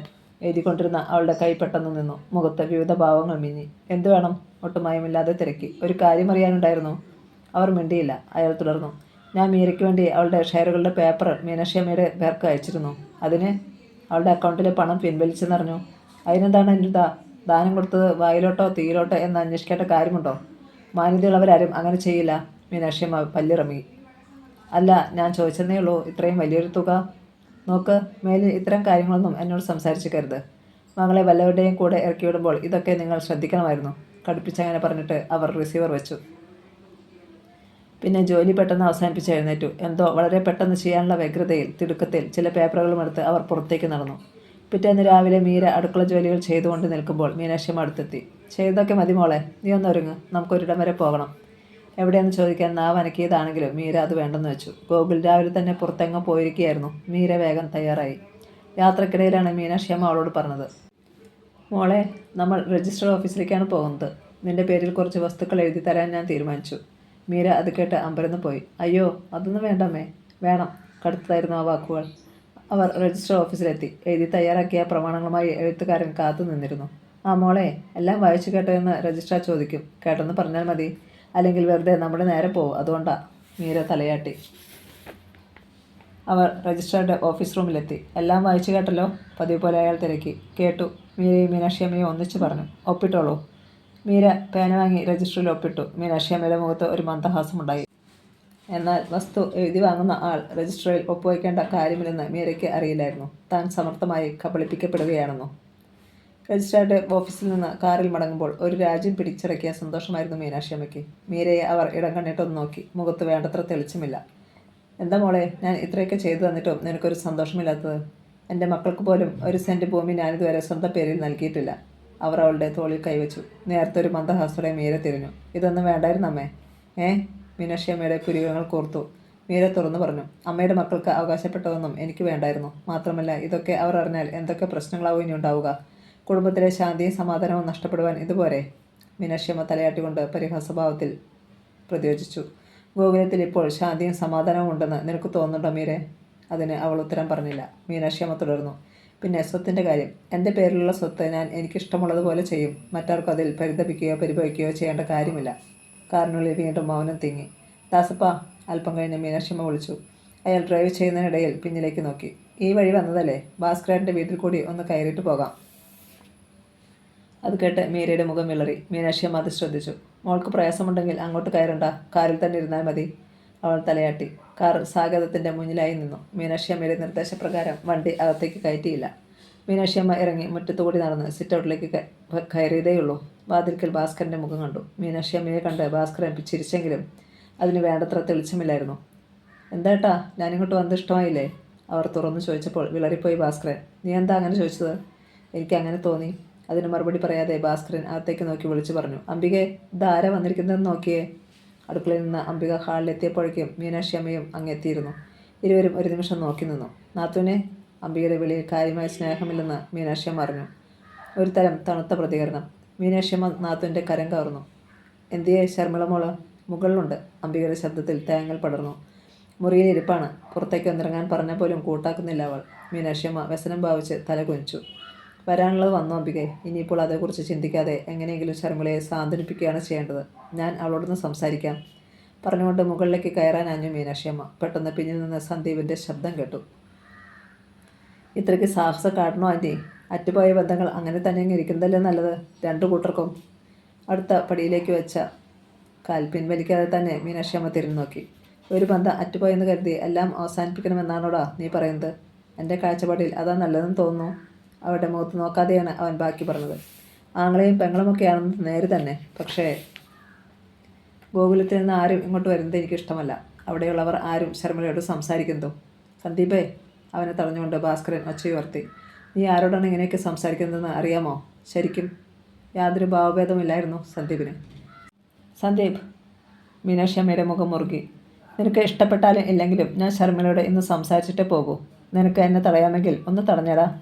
ഒട്ടും കൂസാതെ മീനാക്ഷിയമ്മ പടിക്കെട്ടുകൾ കയറിപ്പോയി. സന്ദീപ് അവരുടെ പിന്നാലെ പോകാൻ ഭാവിച്ചതാണെങ്കിലും ഭാസ്കരനും അംബികയും സമ്മതിച്ചില്ല. ചാരിയിട്ടിരുന്ന വാതിലിൽ മൃദുവായി ഒന്ന് മുട്ടിയിട്ടാണ് മീനാക്ഷിയമ്മ അകത്തേക്ക് ചെന്നത്. കസേരയിലിരുന്ന് എന്തോ നോക്കുകയായിരുന്ന ശർമിള പെട്ടെന്ന് മേശയുടെ ഡ്രോ തുറന്ന് എന്തോ അതിലേക്ക് ഇട്ടിട്ടാണ് തിരിഞ്ഞു നോക്കിയത്. ഡ്രോ അടയ്ക്കുകയും ചെയ്തു. മീനാക്ഷിയമ്മ അത് കണ്ടതായി ഭാവിച്ചില്ല. അപ്രതീക്ഷിതമായി മീനാക്ഷിയമ്മയെ കണ്ട് അവളുടെ മുഖത്ത് അമ്പരപ്പ് നിറഞ്ഞു. മീനാക്ഷിയമ്മ അവളെ ആപാദചൂടൻ ശ്രദ്ധിച്ചു. മുന്നിൽ നിൽക്കുന്നത് ശർമിളയാണെന്ന് പറയാനേ കഴിയുന്നില്ല. അത്രയ്ക്കുണ്ട് മാറ്റം. മോളെ. മീനാക്ഷിയമ്മ അവളുടെ തോളിൽ കൈവച്ചു. നീ എന്താ ഇങ്ങനെ?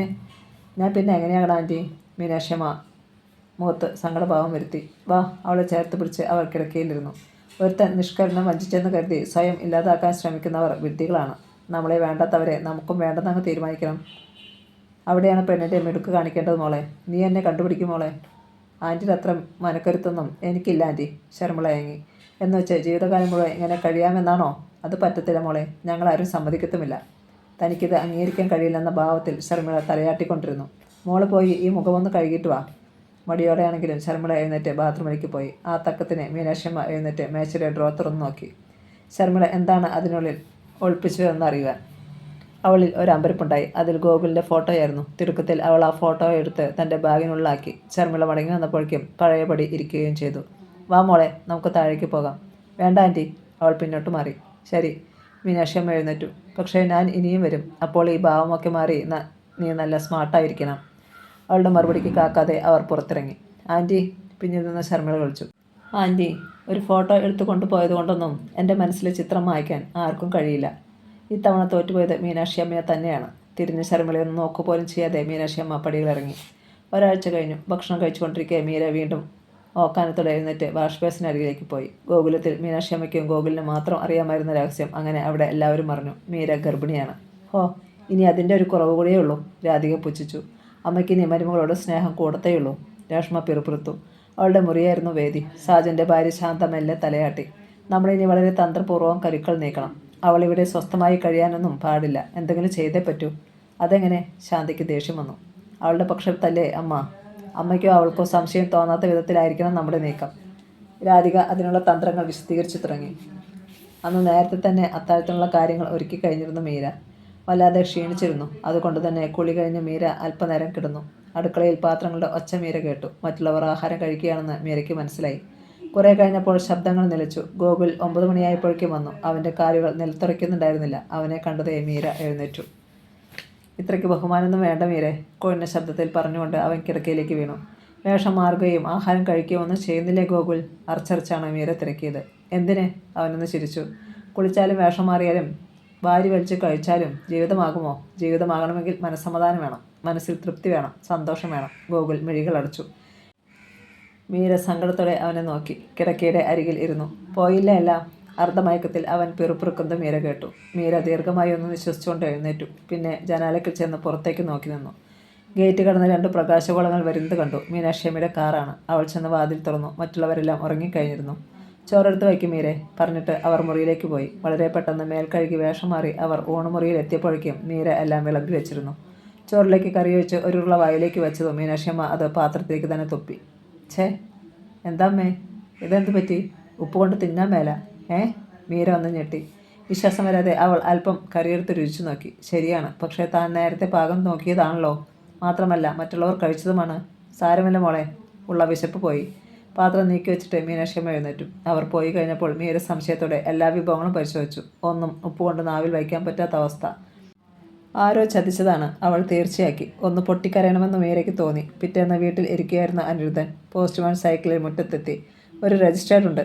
പോസ്റ്റ്മാൻ ഫോമും പേനയും നീട്ടി. അനിരുദ്ധൻ ഫോമിൽ ഒപ്പിട്ടിട്ട് പേന മടക്കി കൊടുത്തു. പോസ്റ്റ്മാൻ തടിച്ച ഒരു കവർ കൊടുത്തിട്ട് മടങ്ങി. അനിരുദ്ധൻ തിരിച്ചും മറിച്ചും ഒന്ന് നോക്കിയിട്ട് കവർ കയറി. അതിനുള്ളിൽ കുറേ കടലാസുകൾ മടക്കി വെച്ചിരുന്നു. അതെടുത്ത് ആകപ്പാടെ ഒന്ന് ഓടിച്ചു വായിച്ച അനിരുദ്ധൻ്റെ തലയ്ക്കുള്ളിൽ ഒരു വെള്ളിടിയുടെ മുഴക്കമുണ്ടായി. പ്രപഞ്ചം പെട്ടെന്ന് ഇരുളിൽ ആണ്ടതുപോലെ കാഴ്ചയും മങ്ങി. ചാരുകസേരയുടെ നീളം പിടികളിൽ കൈ അമർത്തിക്കൊണ്ട് ശ്വാസം നിലച്ചതുപോലെ ഏതാനും നിമിഷങ്ങൾ ഇരുന്നു പോയി അനിരുദ്ധൻ. വിവശതയോടെ അയാൾ ആ പേപ്പറുകൾ തൻ്റെ മടിയിലേക്കിട്ടു. ഒരു തവണ കൂടി അതൊന്ന് വായിച്ചു നോക്കുവാനുള്ള ധൈര്യം ഉണ്ടായിരുന്നില്ല അനിരുദ്ധന്. നിമിഷങ്ങൾക്കുള്ളിൽ അനിരുദ്ധൻ വിയർത്തു കുളിച്ചു. തൊണ്ട വരളുന്നു. ബാമയെ വിളിച്ച് വെള്ളം കൊണ്ടുവരാൻ പറയണമെന്നുണ്ട്. പക്ഷേ കഴിയുന്നില്ല. മടിയിലെ പേപ്പറും കവറും എടുത്ത് അനിരുദ്ധൻ എഴുന്നേറ്റു. വല്ലവിധേനയും അയാൾ മുറിയിലെത്തി. അലമാരയിൽ മറ്റാരും കാണാത്ത ഒരു ഭാഗത്ത് ആ കടലാസുകൾ ഒളിച്ചു വെച്ചു. തലേന്ന് വൈകിട്ട് കൊണ്ടുവച്ച വെള്ളത്തിൻ്റെ ബാക്കി മേശപ്പുറത്തിരിക്കുന്നത് കണ്ടു. അനിരുദ്ധൻ ആർത്തിയോടെ അതെടുത്ത് വായിലേക്ക് ചേർത്തു. ആവേശത്തോടെ അത് കുടിച്ചിട്ട് നെഞ്ചു തടവിക്കൊണ്ട് കിടക്കയിലിരുന്നു. പതുക്കെ കിടന്നു. മീനാക്ഷിയമ്മ അയപ്പിച്ച വക്കീൽ നോട്ടീസ്. തങ്ങളുടെ അച്ചാർ കമ്പനി നിൽക്കുന്ന സ്ഥലവും വേറെ കുറേയൊക്കെ പ്രോപ്പർട്ടികളും ഇപ്പോൾ അവരുടെ പേരിലാണെന്നും 1 മാസത്തിനുള്ളിൽ എല്ലാം ഒഴിഞ്ഞു കൊടുക്കണമെന്നും. ഒക്കെ മീരയുടെ പേരിലായിരുന്നു എന്നത് നേരെ. പക്ഷേ അതൊക്കെ മീനാക്ഷിയമ്മയുടെ പേരിൽ കിട്ടണമെങ്കിൽ മീര എഴുതി കൊടുക്കണം. തൻ്റെ മകൾ അങ്ങനെ ഒരു ബുദ്ധിമോശം കാണിക്കുമോ? അയാൾക്ക് നെഞ്ചിൽ കഠിനമായ വേദന അനുഭവപ്പെട്ടു. കുറച്ചു കഴിഞ്ഞ് ബാമ മുറിയിലേക്ക് വന്നപ്പോൾ വിയർത്തു കുളിച്ച് ചലനമില്ലാതെ കിടക്കുകയാണ് അനിരുദ്ധൻ. ചോറ് വിളമ്പി വെച്ചിട്ടുണ്ട്. ഞാനൊന്ന് കുളിക്കാൻ കയറുകയാണ്. വിശപ്പ് തുടങ്ങിയെങ്കിൽ ചെന്ന് എടുത്ത് കഴിക്കേ. ബാമ അനിരുദ്ധനെ ഒന്ന് നോക്കി. പക്ഷേ അനിരുദ്ധനിൽ നിന്ന് മറുപടി ഒന്നും കിട്ടാതായപ്പോൾ അവർ നെറ്റി ചൊളിച്ചു. നിങ്ങളോട് തന്നെ പറഞ്ഞത്. അവർ ചെന്ന് അയാളെ ഒന്ന് കുലുക്കി. പക്ഷേ അപ്പോഴും അനിരുദ്ധൻ കണ്ണു തുറന്നില്ല. ബാമയ്ക്ക് ഭീതി തോന്നി. 2-3 ആവർത്തി വിളിച്ചപ്പോഴും പ്രതികരണമില്ല. അവർ ഓടിച്ചെന്ന് രാജീവിന് ഫോൺ ചെയ്തു. ആംബുലൻസുമായാണ് അവൻ എത്തിയത്. അനിരുദ്ധൻ്റെ ഹൃദയം നേരിയ തോതിൽ മിടിക്കുന്നുണ്ടെന്നറിഞ്ഞ് വേഗം ആംബുലൻസിൽ കയറ്റി ആശുപത്രിയിലേക്ക് കൊണ്ടുപോയി. വൈകിട്ട് ഗോകുൽ നേരത്തെ എത്തി. പതിവിന് വിപരീതമായി അവൻ അല്പം പോലും മദ്യപിച്ചിരുന്നില്ല. ഇങ്ങോട്ട് ഫോൺ വിളിച്ചാൽ എന്താ എടുക്കാത്തത്? അവൻ മീരയെ സൂക്ഷിച്ചു നോക്കി. അവൾ മുഖം കുനിച്ചു. ഗോകുലിന് ദേഷ്യം വന്നു. മീരെ, നിന്നോടാണ് ചോദിച്ചത്. അത് കേട്ടുകൊണ്ടാണ് ഇറങ്ങി വന്ന രേഷ്മയാണ് മറുപടി പറഞ്ഞത്. അവൾക്ക് അടുക്കളയിൽ 100 കൂട്ടം പണിയെടുക്കുമ്പോൾ ഓടി ഓടി വന്ന് ഫോൺ എടുക്കാൻ കഴിയുമോ? അങ്ങനെ ചെയ്യേണ്ടത് ഞാൻ തന്നെയാണ് പറഞ്ഞത്. ഗോകുൽ ഒന്ന് പല്ലമർത്തി. എങ്കിൽ പിന്നെ നിങ്ങൾക്ക് ആർക്കെങ്കിലും എടുത്തുകൂടായിരുന്നോ? ഓ പിന്നെ, ID കോളറിൽ നിന്റെ സെൽ നമ്പർ തെളിഞ്ഞത് കൊണ്ടാണ് ഞങ്ങൾ ആരും എടുക്കാഞ്ഞത്. നിനക്ക് ഭാര്യയോട് വല്ലതും പറയാനാണെങ്കിൽ ഞങ്ങൾ ഫോൺ എടുത്തിട്ട് എന്താ കാര്യം? ഗോകുലിന് ചേച്ചിയുടെ കവിളടക്കൊന്ന് പൊട്ടിക്കാനുള്ള കലിയുണ്ടായിരുന്നു. പക്ഷേ അടക്കി. എന്തിനാ ഗോകുൽ ഫോൺ ചെയ്തത്? മീര മെല്ലെ മുഖമുയർത്തി. പക്ഷേ മറ്റൊരു ചോദ്യമാണ് അവനിൽ നിന്നുണ്ടായത്. നീ ഈ വീട്ടിൽ എല്ലാവരുടെയും ദാസിയാണല്ലേ? അവർ നിന്നെ അങ്ങനെയാക്കിയതോ നീ സ്വയം അങ്ങനെ ആയതോ? മീര വെറുതെ പുഞ്ചിരിച്ചതേയുള്ളൂ. അവൾ വിഷയം മാറ്റി. ഫോൺ ചെയ്തത് എന്തിനാണെന്ന് പറഞ്ഞില്ല. അവൻ്റെ മുഖം പെട്ടെന്ന് ഗൗരവപൂർണ്ണമായി. ഞാൻ പറയുന്നത് കേട്ട് നീ ബഹളം വയ്ക്കുകയോ അവിടേക്ക് പോകണമെന്ന് പറയുകയോ ചെയ്യരുത്. മുഖവുര കേട്ടപ്പോൾ തന്നെ മീരയുടെ നെഞ്ചിനുള്ളിൽ തീയാളി. അവൻ പറഞ്ഞു. നിന്റെ അച്ഛന് ഒരു നെഞ്ചുവേദന വന്നു. ഭയപ്പെടാനൊന്നുമില്ല. എങ്കിലും 24 മണിക്കൂർ ഒബ്സർവേഷനില്ല. ഗോകുൽ, അവളൊന്ന് ഇടറിപ്പൊട്ടി. ഇത് തന്നെയാണ് ഞാൻ നേരത്തെ പറഞ്ഞത്, ബഹളം വയ്ക്കരുതെന്ന്. ഇല്ല, എന്തുണ്ടായാലും ഗോകുൽ എന്നോട് തുറന്നു പറയണം. അച്ഛന് കൂടുതൽ എന്തെങ്കിലും താഴെ വീഴും എന്ന് തോന്നിയതിനാൽ അവൾ ഭിത്തിയിലേക്ക് ചാരി. തുറന്നു പറയും എന്നതിൽ യാതൊരു സംശയവും വേണ്ട നിനക്ക്. നിന്റെ അച്ഛന് എന്തു വന്നാലും എനിക്ക് പ്രത്യേകിച്ചൊന്നുമില്ല. അവൻ തിരിഞ്ഞ് പുറത്തേക്ക് തന്നെ നടക്കാൻ ഭാവിച്ചു. ഗോകുൽ, അവൾ വിളിച്ചു. അവൻ പതിയെ തിരിഞ്ഞു. പറയാൻ അർഹതയില്ലെങ്കിലും അപേക്ഷിക്കുകയാണ്. ദയവ് ചെയ്ത് ഇന്ന് കുടിച്ചിട്ട് വരില്ലേ? എൻ്റെ അച്ഛന് എന്തെങ്കിലും പറ്റിപ്പോയാൽ എന്നോട് ഒരു ആശ്വാസവാക്കെങ്കിലും പറയാൻ ഇവിടെ മറ്റാരുമില്ല. ആര് പറഞ്ഞില്ലെന്ന്? അവൻ പുച്ഛിച്ചു. അമ്മ നിന്നെ കൈവെള്ളയിലേ കൊണ്ടു നടക്കുന്നത്. 2 അടി നടന്നിട്ട് അവയാൾ നിന്നു. വീണ്ടും പറഞ്ഞു. മീനാക്ഷി അമ്മയെ എനിക്കറിയാം. നീ കൂടുതൽ അറിയാൻ പോകുന്നതേയുള്ളൂ. ശരീരമാകെ തളരുന്നത് പോലെ മീരയ്ക്ക് തോന്നി. എനിക്കൊന്ന് കിടക്കണം ഗോകുൽ. മീര തൻ്റെ മുറിയിലേക്ക് പോയി കിടക്കയിൽ വീണു. പുറത്ത് ബൈക്ക് സ്റ്റാർട്ടാവുന്ന ഒച്ച കേട്ടു. തലയിണയിൽ മുഖമമർത്തി മീര വിതുമ്പി. തന്നെക്കുറിച്ചോർത്ത് അച്ഛൻ ഒത്തിരി വേദനിച്ചിട്ടുണ്ടാവും. നേരം സന്ധ്യയായിട്ട് മീര എഴുന്നേറ്റില്ല. മീനാക്ഷി അമ്മ അന്ന് നേരത്തെ എത്തിയിരുന്നു. ഹാളിൽ TV-യുടെ ശബ്ദം. ന്യൂസാണ്. എന്നും ന്യൂസ് കാണുന്ന ശീലമുണ്ട് മീനാക്ഷി അമ്മയ്ക്ക്. ഗോകുലും എത്തിച്ചേർന്നു. മീര അപേക്ഷിച്ചതുകൊണ്ട് അവൻ മദ്യപിച്ചിരുന്നില്ല. അച്ഛനെ പറ്റി മറ്റു വലുതറിഞ്ഞോ? അവനെ കണ്ടതേ മീര ഉദ്വേഗത്തോടെ എഴുന്നേറ്റു. കുഴപ്പമൊന്നുമില്ല. പിന്നെ ആശുപത്രിയിൽ ചെന്ന് പെട്ടതല്ലേ? കുറേ ടെസ്റ്റുകളും മറ്റും കഴിയാതെ അവർ വിടുമോ? അവൻ ഷർട്ടഴിച്ച് ഹാങ്ങറിൽ തൂക്കുമ്പോൾ വാതിൽക്കൽ രാധിക തലനീട്ടി. ഇന്നെന്താ മീരെ, ചോറ് മാത്രം മതിയെന്ന് തീരുമാനിച്ചോ? കറികളൊന്നും വേണ്ടേ? കുട്ടികൾ ഏട്ടത്തിമാരുടെ അരികിൽ വിശക്കുന്നെന്ന് പറഞ്ഞ് ശാഠ്യം പിടിക്കുന്നു. ഏട്ടന്മാരും എത്തിക്കഴിഞ്ഞു. ഞാനിപ്പോൾ ശരിയാക്കാം. മീര അടുക്കളയിലേക്ക് പോകാനാഞ്ഞു. മീര നിൽക്ക്, ഗോകുൽ പെട്ടെന്ന് പറഞ്ഞു. അവൾക്ക് കാര്യം മനസ്സിലായില്ല. ഗോകുൽ രാധികയുടെ നേരെ തിരിഞ്ഞു. അമ്മയെ കൂടാതെ നിങ്ങൾ 4 സ്ത്രീകൾ കൂടിയുണ്ട് ഈ വീട്ടിൽ. എന്നിട്ടും മീര പാചകം ചെയ്താലേ കഴിക്കത്തുള്ളൂ എന്ന് പറഞ്ഞാൽ അത് ബുദ്ധിമുട്ടാണ്. ഭർത്താവിൻ്റെ വീട്ടിൽ പാചകം ചെയ്യേണ്ട ഭാഗ്യമൊന്നും ചേച്ചിക്കുണ്ടായിട്ടില്ലല്ലോ. അതുകൊണ്ട് ഇവിടെ ഇന്നൊന്ന് ചെയ്തു നോക്ക്. എടാ, രാധിക ജ്വലിച്ചു. നിനക്കെന്താടാ ഇവളെ കൊണ്ട് ജോലി ചെയ്യിക്കാൻ മടിയാണോടാ? പെൺകോന്താൻ ആരാണെന്ന് ഞാൻ പറയണോ? സാധാരണ ഭാര്യമാർ ഭർത്താക്കന്മാരുടെ വീട്ടിലാണ് നിൽക്കുന്നത്. പെൺകോന്തന്മാരുടെ ഭാര്യമാർ നേരെ മറിച്ചു. മുഖത്തൊരടിയേറ്റതുപോലെ രാധിക വിളറിപ്പോയി. നീ പറഞ്ഞു വന്നത് എന്താണെന്ന് എനിക്ക് മനസ്സിലായടാ. ഞാൻ ഇവിടെ വന്ന് താമസിക്കുന്നെങ്കിൽ അതെൻ്റെ ഇഷ്ടം. എൻ്റെയും കൂടി വീടേത്. വെറുതെ നിങ്ങൾ തമ്മിൽ വഴക്ക് വേണ്ട ഗോകുൽ. ഞാൻ അടുക്കളയിലേക്ക് പോകട്ടെ. മീര അവനെ നോക്കി. വേണ്ട. ഗോകുലിൻ്റെ സ്വരമുയർന്നു. ഇവിടെ മറ്റാർക്കും ഒന്നും ഉണ്ടാക്കാൻ വയ്യെങ്കിൽ ആരും ഒന്നും കഴിക്കണ്ട. ബഹളം കേട്ട് മീനാക്ഷിയമ്മ TV-യുടെ വോളിയം കുറച്ചിട്ട് അവിടേക്ക് വന്നു. എന്താ പ്രശ്നം? എനിക്ക് പ്രശ്നമൊന്നുമില്ലേ. നിങ്ങൾ അമ്മയും മകനും മരുമകളും കൂടി ഇനി എന്നോട് വഴക്കിന് വരണ്ട. മുഖം ഒന്ന് വെട്ടിച്ചിട്ട് രാധിക തിരിച്ചു നടന്നു. എന്താ മോളെ? മീനാക്ഷിയമ്മ മീരയ്ക്ക് നേരെ തിരിഞ്ഞു. മറുപടി പറഞ്ഞത് ഗോകുലാണ്. ഇന്നിനി മീര അടുക്കള പണിയൊന്നും ചെയ്യുന്നില്ല, അത്ര തന്നെ. അമ്മയ്ക്കറിയാമോ, അറ്റാക്ക് വന്ന് ഇവളുടെ അച്ഛൻ ആശുപത്രിയിലാണ്. അത് കേട്ടപ്പം മറ്റു മക്കൾക്കുണ്ടാകുന്നത് പോലെ ഇവൾക്കും വിഷമം വന്നു. അടുക്കള പണി പൂർത്തിയാക്കാതെ ഇവളൊന്ന് കിടന്നുപോയി. അതിനാണ് രാധിക ചേച്ചി വഴക്കിന് വന്നത്. മീനാക്ഷമ്മ മിണ്ടിയില്ല. പക്ഷേ അവർക്ക് ഉള്ളിൽ ചിരിയായിരുന്നു. മോൾ കിടന്നോ? മീരയെ നോക്കി അത്രമാത്രം പറഞ്ഞിട്ട് മീനാക്ഷിയമ്മ ഹാളിലേക്ക് മടങ്ങി. 2 ദിവസങ്ങൾക്ക് ശേഷം ഗോകുൽ മീരയോട് പറഞ്ഞു. നിന്റെ അച്ഛൻ ആശുപത്രിയിൽ നിന്ന് പോയി. ഇന്നലെ വൈകിട്ട് ഡിസ്ചാർജ് ചെയ്തത്. മീരയുടെ മുഖത്ത് ആശ്വാസത്തിൻ്റെ ഒരു തെളിച്ചമുണ്ടായി. അച്ഛനൊന്ന് ഫോൺ ചെയ്യണമെന്നും വിവരം തിരക്കണമെന്നും മറ്റുമുള്ള അതിയായ മോഹമുണ്ടായിരുന്നു മീരയ്ക്ക്. അച്ഛനത് വലിയ ആശ്വാസമായിരിക്കും താനും. പക്ഷേ ഗോകുലത്തിൽ അതിനുള്ള സൗകര്യം അവൾക്ക് കിട്ടിയില്ല. മീനാക്ഷിയമ്മയാണെങ്കിൽ അവളെ ഇപ്പോൾ പുറത്തേക്കൊന്നും കൂട്ടിക്കൊണ്ട് പോകുന്നില്ല താനും. രജിസ്റ്റർ ഓഫീസിൽ പോയി വന്നതിന് ശേഷം നേരത്തെ തന്നോട് മീനാക്ഷിയമ്മ കാണിച്ചിരുന്ന സ്നേഹം അല്പമെങ്കിലും കുറഞ്ഞിട്ടുണ്ടോ എന്ന് മീരയ്ക്ക് സംശയം തോന്നി. മാത്രമല്ല, കാർ വാങ്ങാനാണെന്ന് പറഞ്ഞ് ചെക്ക് ഒപ്പിടിവെച്ചു വാങ്ങിയതിന് ശേഷം ഇപ്പോൾ അതേക്കുറിച്ചും ഒന്നും പറഞ്ഞു കേൾക്കുന്നില്ല. പിറ്റേന്ന് രാവിലെ മീനാക്ഷിയമ്മ ഗോകുലം അച്ചാർ കമ്പനിയിൽ എത്തിയിട്ട് 10 മിനിറ്റ് കഴിഞ്ഞതേയുള്ളൂ. മാനേജർ രാമസ്വാമി ബാങ്കിൽ പോയിരിക്കുകയാണ്. ഫോൺ ശബ്ദിച്ചു. മീനാക്ഷിയമ്മ റിസീവർ എടുത്തു. മാഡം, ഒരാൾ കാണാൻ വന്നിരിക്കുന്നു. റിസപ്ഷനിസ്റ്റിൻ്റെ ശബ്ദം മറുവശത്തു നിന്ന് കേട്ടു. കടത്തിവിട്. അല്പം കഴിഞ്ഞപ്പോൾ ഹാഫ് ഡോറിൽ മുട്ട് കേട്ടു. യെസ്. ഹാഫ് ഡോർ തുറന്ന് അകത്തേക്ക് വന്ന മനുഷ്യനെ കണ്ട് മീനാക്ഷിയമ്മ ഞെട്ടിപ്പോയി. അനിരുദ്ധൻ. എന്ത് പറയണം? മീനാക്ഷിയമ്മ പതറി.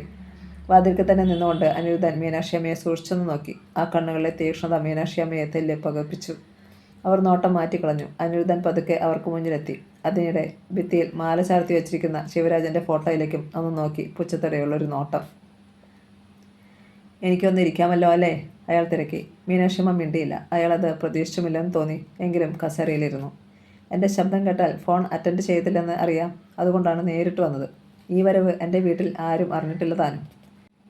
മീനാക്ഷിയമ്മ അസ്വസ്ഥതയോടെ ഒരു പേനയെടുത്ത് കയ്യിൽ വെച്ച് തിരിച്ചുകൊണ്ടിരുന്നു. അനിരുദ്ധൻ തുടർന്നു. ഞാൻ വന്നത് എന്തിനെന്ന് ഞാൻ പറയാതെ തന്നെ മീനാക്ഷിയമ്മയ്ക്ക് അറിയാമല്ലോ. അതെങ്ങനെ? മീനാക്ഷിയമ്മ മിഴികൾ ഉയർത്തി. എൻ്റെ അച്ഛന് ജോത്സ്യം അറിയില്ലായിരുന്നു. അതുകൊണ്ട് തന്നെ എനിക്കും. അനിരുദ്ധൻ പുഞ്ചിരിച്ചു. തർക്കത്തിനൊന്നും വന്നതല്ല ഞാൻ. 2 വട്ടം ചിന്തിക്കാതെ ഈയിടെ ഒരു തെറ്റ് ചെയ്തു പോയി ഞാൻ. എൻ്റെ മകൾക്ക് കൊടുക്കാനുള്ളത് അവളുടെ ഭർത്തൃമാതാവിനെ ഏൽപ്പിച്ചു പോയി. അതിപ്പോൾ എനിക്ക് തന്നെ വിനയായി. അനിരുദ്ധൻ്റെ വാക്കുകൾക്ക് കുറേ കൂടി കാഠിന്യമുണ്ടായി. കൂടുതലൊന്നും എനിക്ക് പറയാനില്ല. മീനാക്ഷിയമ്മ അയച്ച വക്കീൽ നോട്ടീസ് എനിക്ക് കിട്ടി. തൽക്കാലം ആ തീരുമാനത്തിൽ നിന്ന് പിന്മാറണം. സാധ്യമല്ല. അവരുടെ മറുപടി വളരെ പെട്ടെന്നായിരുന്നു. എൻ്റെ പേരിൽ ഞാൻ വാങ്ങിയ വസ്തുവകകളിൽ നിന്ന് നിങ്ങൾ മാറി തന്നേ പറ്റൂ. അനിരുദ്ധൻ്റെ മുഖം കോപം കൊണ്ട് ചുവന്നു. വാങ്ങിയതോ അതോ ചതിവിലൂടെ കൈവശപ്പെടുത്തിയതോ? എങ്ങനെ പറഞ്ഞാലും ചിന്തിച്ചാലും എനിക്കൊന്നുമില്ല. പ്രമാണത്തിൽ ഞാൻ അതൊക്കെ മീരയിൽ നിന്ന് വില കൊടുത്ത് വാങ്ങിയതായാണ് ഉള്ളത്. മീനാക്ഷിയമ്മേ, കിതച്ചുകൊണ്ട് അനിരുദ്ധൻ എഴുന്നേറ്റു. എൻ്റെ കാലശേഷം നിങ്ങൾ എന്ത് വേണമെങ്കിലും ചെയ്തുകൊള്ളൂ. പക്ഷേ ഞാൻ ജീവിച്ചിരിക്കുമ്പോൾ ഇത് നടക്കത്തില്ല. അത് ഞാൻ കാണിച്ചു തരാം. മീനാക്ഷിയമ്മയും വിട്ടുകൊടുത്തില്ല. ഈ ഒറ്റ കാര്യത്തിലൂടെ നിങ്ങളുടെ ഭാര്യയും മകനും കൂടി ആ വീട്ടിൽ നിന്ന് നിങ്ങളെ പുറത്താക്കും. എനിക്കത് കാണണം. അതിനുവേണ്ടി തന്നെയാണ് ഇങ്ങനെ ചെയ്തതും. ഓഹോ, അയാൾ പരിഹസിച്ചു. പലർക്കും അറിയാത്ത പല രഹസ്യങ്ങളും ഇനിയും ചാരത്തിൽ പൂണ്ടു കിടപ്പുണ്ട്. ഞാൻ വിചാരിച്ചാൽ അതൊക്കെയും പുറത്തു വന്നെന്നിരിക്കും. അത് ഓർത്ത് വേണം എന്നോട് യുദ്ധത്തിനിറങ്ങാൻ. മീനാക്ഷിയമ്മയും എഴുന്നേറ്റു. ഭീഷണിയാണോ? ഇതുവരെ അല്ല. പക്ഷേ ഒരിക്കൽ കൂടി ഞാൻ പറയുന്നു, ഈ ഉദ്യമത്തിൽ നിന്ന് പിന്മാറണം. ഇല്ലെങ്കിലോ? ഇല്ലെങ്കിൽ നിങ്ങൾ അനുഭവിക്കും മീനാക്ഷിയമ്മേ. എൻ്റെ മകളോട് കാണിച്ച ചതി ഞാൻ വെറുതെ കണ്ടുകൊണ്ടിരിക്കത്തില്ല. പഠിപ്പിക്കും നിങ്ങളെ ഞാൻ. മീനാക്ഷിയമ്മയെ ഒന്നുകൂടി നോക്കിയിട്ട് അനിരുദ്ധൻ എണീറ്റു. പിന്നെ കൊടുങ്കാറ്റ് പോലെ പുറത്തേക്ക് തിരിഞ്ഞു. ഹാഫ് ഡോർ തുറന്ന് അനിരുദ്ധൻ പുറത്തേക്ക് നടക്കുമ്പോൾ മുന്നിൽ രാമസ്വാമി. ഇരുവരും പരസ്പരം ഒന്ന് നോക്കി. മുതലാളി ഇവിടെ? രാമസ്വാമി ചോദിച്ചു. നീയും കൂടി ചേർന്നാണ് എല്ലാം ചെയ്തതെന്ന് എനിക്കറിയാം. പക്ഷേ നീ ഒന്ന് ഓർത്തോ, നിന്റെ മേഡത്തിന് വേണ്ടി, അവരുടെ പ്രീതിക്ക് വേണ്ടി നീ എന്ത് ചെയ്താലും നിനക്ക് തന്നെ ഒരിക്കൽ അത് തിരിച്ചടിയായിരിക്കും. രാമസ്വാമിയെ ഒന്നിരുത്തി നോക്കിയിട്ട് അനിരുദ്ധൻ രോഷത്തോടെ നടന്നുപോയി. അയാൾ പറഞ്ഞത് മറ്റാരെങ്കിലും കേട്ടോ എന്നറിയാൻ സ്വാമി ചുറ്റും നോക്കി. ഭാഗ്യം, അവിടെ മറ്റാരും ഉണ്ടായിരുന്നില്ല. സ്വാമി മെല്ലെ മീനാക്ഷിയമ്മയുടെ ഓഫീസ് റൂമിലേക്ക് ചെന്നു. മാഡം, അയാൾ അനിരുദ്ധൻ? ആ. മീനാക്ഷിയമ്മ തലയാട്ടി. സ്വാമിയെ ബാധിക്കുന്ന പ്രശ്നമൊന്നുമില്ല ആ വരവിൽ. സ്വാമിക്ക് പക്ഷേ സംശയം തീരുന്നില്ല. എങ്കിലും ഇനി വല്ലതും ചോദിച്ചാൽ. അയാൾ മടിച്ചു. അപ്പോൾ വീണ്ടും മീനാക്ഷിയമ്മയുടെ ശബ്ദം കേട്ടു. അവളെ ഇങ്ങോട്ട് വിളിക്കേ. ആരെയാണ് മാഡം? റിസപ്ഷൻ കൗണ്ടറിൽ ഇരിക്കുന്നവളെ. രാമസ്വാമി ആ പെൺകുട്ടിയെ വിളിച്ചു വരുത്തി. എന്നെ കാണാൻ വന്നത് ആരായിരുന്നെന്ന് നിനക്കറിയില്ലായിരുന്നോടി? മീനാക്ഷിയമ്മയുടെ മുഖം കോപത്താൽ ചുവന്നു തൊടുത്തു. പെൺകുട്ടി ഭീതിയോടെ തലയാട്ടി. പിന്നെന്താ നീ എന്നോട് പെർമിഷൻ ചോദിച്ചപ്പോൾ അയാളുടെ പേര് പറയാതിരുന്നത്? മീര മേഡത്തിൻ്റെ അച്ഛനായതുകൊണ്ട്. പെൺകുട്ടി പരുങ്ങലോടെ തലകുനിച്ചു. മീനാക്ഷിയമ്മയുടെ കണ്ണുകൾ കത്തി. സ്വാമി, ഇവളെ ഇനി ഈ കമ്പനിയിൽ വേണ്ട. ഈ മാസത്തെ ശമ്പളവും മറ്റെല്ലാ ആനുകൂല്യങ്ങളും നൽകി ഇന്ന് തന്നെ പറഞ്ഞേച്ചേര്. മാഡം, ആ പെൺകുട്ടി മാത്രമല്ല സ്വാമിയും കിടുങ്ങിപ്പോയി. എന്നെ പറഞ്ഞേക്കല്ലേ മാഡം, ഇനി ഞാനിത് ആവർത്തിക്കില്ല. അവൾ വിതുമ്പി. വീട്ടിലെ അവസ്ഥ ഓർത്തപ്പോൾ അവൾക്ക് തലക്കറങ്ങി. പക്ഷേ മീനാക്ഷിയമ്മയുടെ മനസ്സലിഞ്ഞില്ല.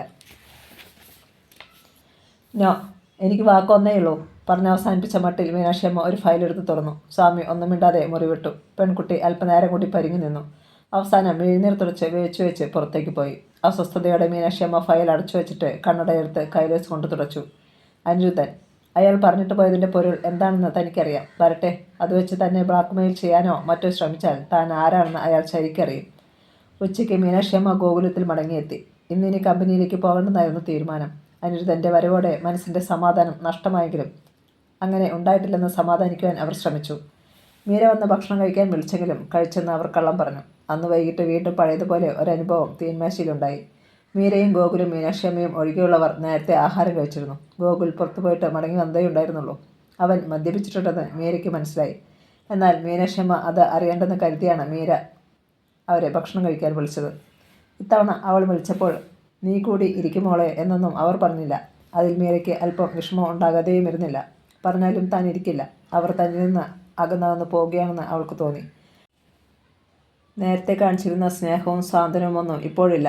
മോളെ എന്നുള്ള വിളിക്ക് പകരം മീരയെന്നും എടിയെന്നും മറ്റുമായിരിക്കുന്നു. കറിയൊഴിച്ച ചോറുരുട്ടി വായിലേക്ക് വച്ചതേയുള്ളൂ മീനാക്ഷിയമ്മ. എന്നാൽ അതിൻ്റെ ഇരട്ടി വേഗത്തിൽ അവർ പാത്രത്തിലേക്ക് തന്നെ തുപ്പുകയും ചാടി എഴുന്നേൽക്കുകയും ചെയ്തു. എന്താണിത്? അവർ കഴിച്ചോട്ടി. നീ ഇതൊക്കെ ഉണ്ടാക്കുന്നുവെന്ന് കരുതി അത് എങ്ങനെയായാലും മറ്റുള്ളവർ കഴിച്ചുകൊള്ളണമെന്നാണോ? അമ്മേ, ഞാൻ വിറച്ചുപോയി മീര.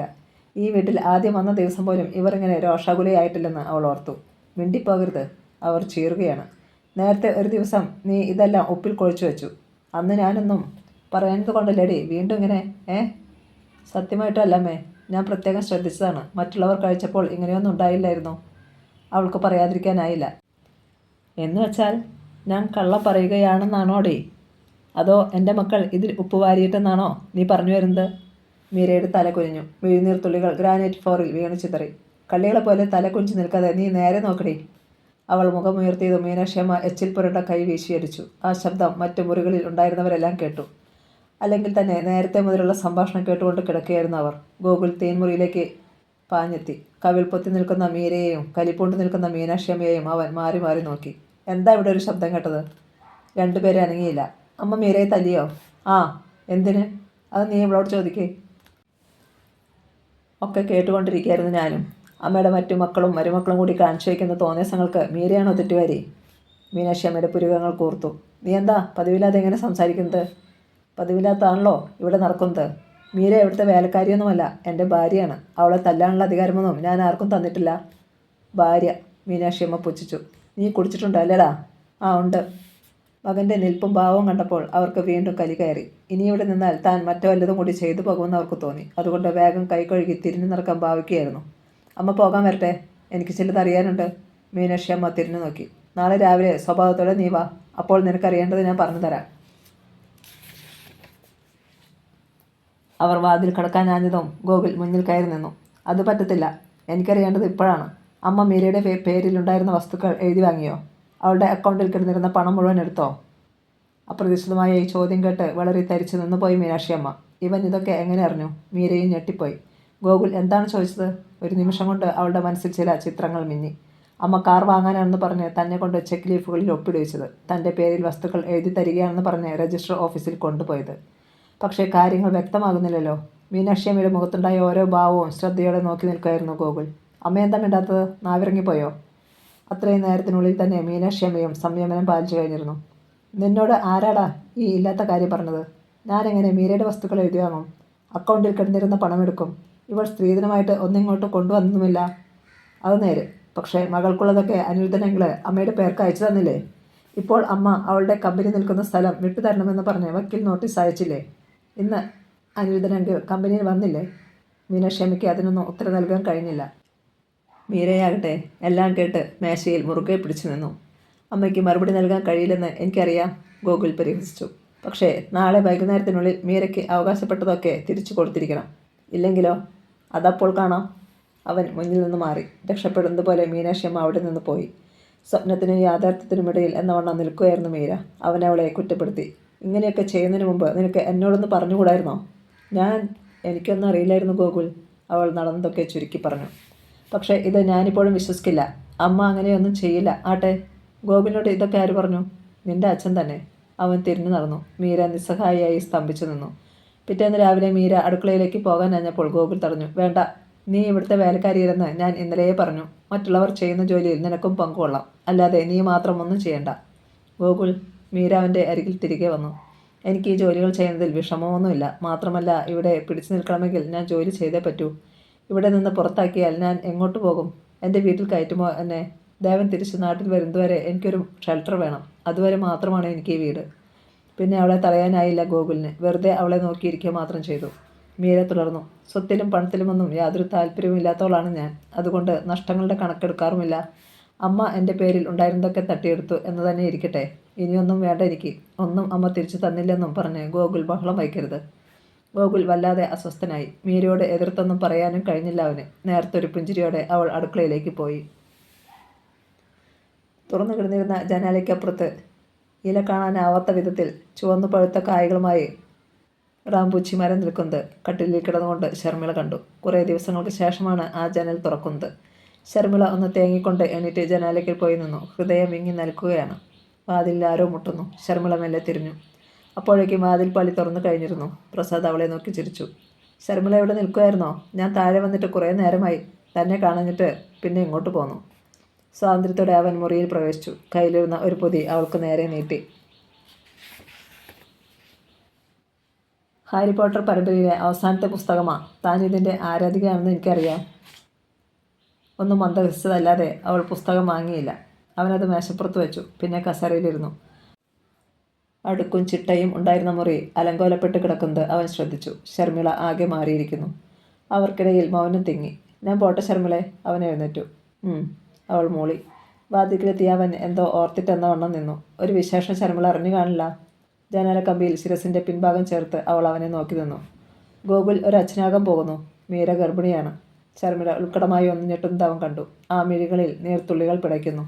ഇനി ഞാൻ പറയുന്നത് അവിവേകമാണെങ്കിൽ ശർമിള ക്ഷമിക്കണം. ഇനിയൊരിക്കലും മടങ്ങി വരില്ലെന്നുറപ്പുള്ള ഗോകുലിന് വേണ്ടി നീ എന്തിനിങ്ങനെ ഒരുക്കിത്തീരണം? ജീവിതം എന്തിനു നശിപ്പിക്കണം? ആ നിന്ദ നിറഞ്ഞ ഭാവത്തിൽ ശർമിള ഒന്ന് ചിരിച്ചു. ഇനി എന്ത് ജീവിതമോ പ്രസാദ് എനിക്കുള്ളത്? അല്ലെങ്കിൽ തന്നെ ആരാ എനിക്കൊരു ജീവിതം തരുന്നത്? എല്ലാം അറിഞ്ഞുകൊണ്ട് ശർമിളയെ സ്നേഹിക്കാനും സംരക്ഷിക്കാനും ഒരാൾ മുന്നോട്ട് വന്നാലോ? പെട്ടെന്നായിരുന്നു അവൻ്റെ ചോദ്യം. അങ്ങനെ നീയും തോറ്റിട്ടില്ലെന്ന് ഗോകുലിൻ്റെ മുന്നിൽ തെളിയിക്കുകയല്ലേ വേണ്ടത്? അവൾ ശിരസ് ഇടംവലം വെട്ടിച്ചു. അങ്ങനെ ആരും വരില്ല. വന്നാൽ? ആവേശത്തോടെ അവൻ തിരക്കി. എല്ലാം അറിയുന്ന ഒരാൾ ശർമിളയെ സ്നേഹിക്കാനും വിവാഹം കഴിക്കാനും തയ്യാറായാൽ? അവളുടെ മറുപടിക്കായി അവൻ ക്ഷമയേറ്റു നിന്നു. ശർമിളയുടെ മിഴികളിൽ വല്ലാത്ത ഒരു പിടച്ചിലുണ്ടായി. അവളുടെ നെഞ്ചിടം ക്രമാതീതമായി ഉയർന്നു താഴ്ന്നത് പ്രസാദ് കണ്ടു. ശർമിള എന്താ മറുപടി പറയാത്തത്? തിടുക്കത്തിൽ അവൻ പിന്നെയും തിരക്കി. അവൻ്റെ കണ്ണുകളെ നേരിടാൻ കഴിയാത്തതുപോലെ ശർമിള മുഖം കുനിച്ചു. അവൾ ശരിക്കും പതറിക്കഴിഞ്ഞുവെന്ന് അവൻ ഉറപ്പായി. ശർമിളെ, അവൻ പറഞ്ഞു. സ്വന്തം ഭാഗം ന്യായീകരിക്കാൻ ഓരോരുത്തരും ഇത്തരം മുടന്തൻ കാര്യങ്ങൾ പറയും. അത് നിലനിൽക്കില്ലെന്നാകുമ്പോൾ മിണ്ടാതിരിക്കുകയും ചെയ്യും. വെറുതെ ഒരു രക്ഷപ്പെടലാണ് ഇത്തരക്കാരുടെ ഉദ്ദേശ്യം. ശർമിള പുറത്തേക്ക് തന്നെ മിഴികൾ പായിച്ചു. എങ്കിലും ചുണ്ടുകൾ ചലിച്ചു. മറ്റുള്ളവർക്ക് ഭ്രാന്ത് പിടിച്ചാൽ നമുക്ക് പറയാൻ പല കാരണങ്ങളുണ്ടാകും. എന്നാൽ യാഥാർത്ഥ്യത്തിലേക്ക് ഒന്ന് എത്തി നോക്കാൻ ആരും തയ്യാറാകത്തുമില്ല എന്നാര് പറഞ്ഞു? ആവേശത്തോടെ പ്രസാദ് ആ അഭിപ്രായത്തെ ഖണ്ഡിച്ചു. ഞാൻ ശർമിള പറഞ്ഞതിനെക്കുറിച്ച് മാത്രമാണ് ചോദിച്ചത്. എല്ലാം അറിഞ്ഞുകൊണ്ട് ആരും വരില്ലെന്ന് ശർമിള പറഞ്ഞു. വന്നാൽ എന്തു ചെയ്യുമെന്ന് മാത്രമാണ് എൻ്റെ ചോദ്യം. അവൾ അവൻ്റെ നേരെ തിരിഞ്ഞു. അത് ആരെങ്കിലും വരുമ്പോഴല്ലേ?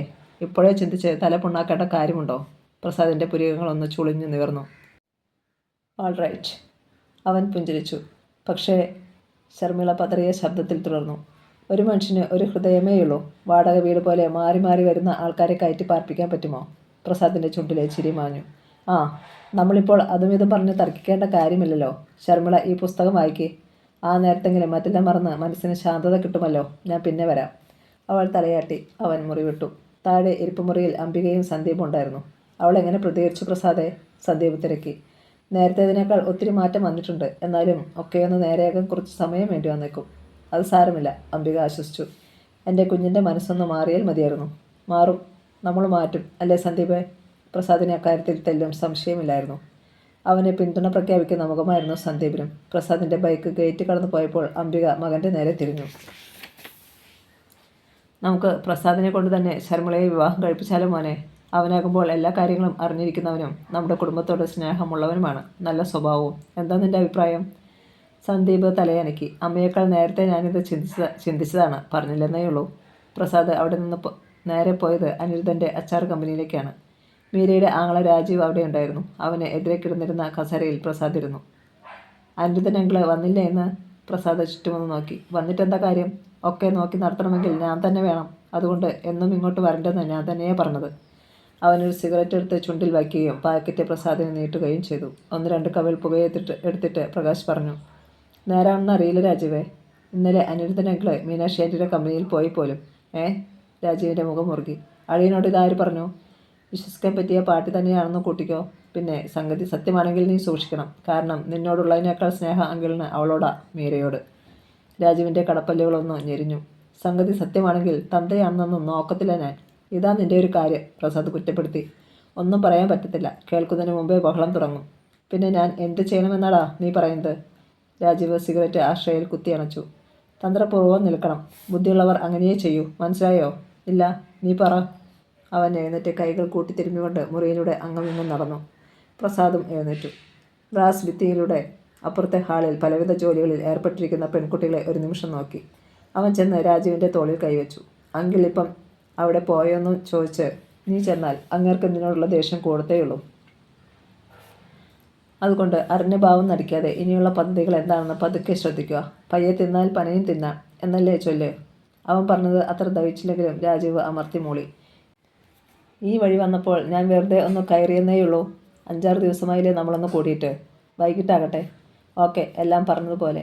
പ്രസാദ് പോയി കഴിഞ്ഞിട്ടും അവൻ്റെ വാക്കുകൾ രാജീവിൻ്റെ കാതുകളിൽ തങ്ങി നിൽക്കുകയായിരുന്നു. അച്ഛൻ ഗോകുലം കമ്പനിയിൽ പോയെങ്കിൽ അത് വെറുതെയാകില്ല. അതെന്തിനെന്നറിയാതെ ഇനി സമാധാനം കിട്ടാൻ പോകുന്നില്ലെന്ന് രാജീവിനറിയാമായിരുന്നു. പ്രസാദിന് അങ്ങനെയൊക്കെ പറയാം. നഷ്ടമുണ്ടാവുന്നത് തനിക്കാണ്. ഒരു തീരുമാനം എടുത്തതുപോലെ അവൻ ക്യാബിൻ്റെ വാതിൽ തുറന്ന് പുറത്തിറങ്ങി ബൈക്കിൽ നേരെ വീട്ടിലേക്ക്. നീളം വരാന്തയിലെ ചാരുകസേരയിൽ വിവശതയോടെ ചാരിക്കിടക്കുകയായിരുന്നു അനിരുദ്ധൻ.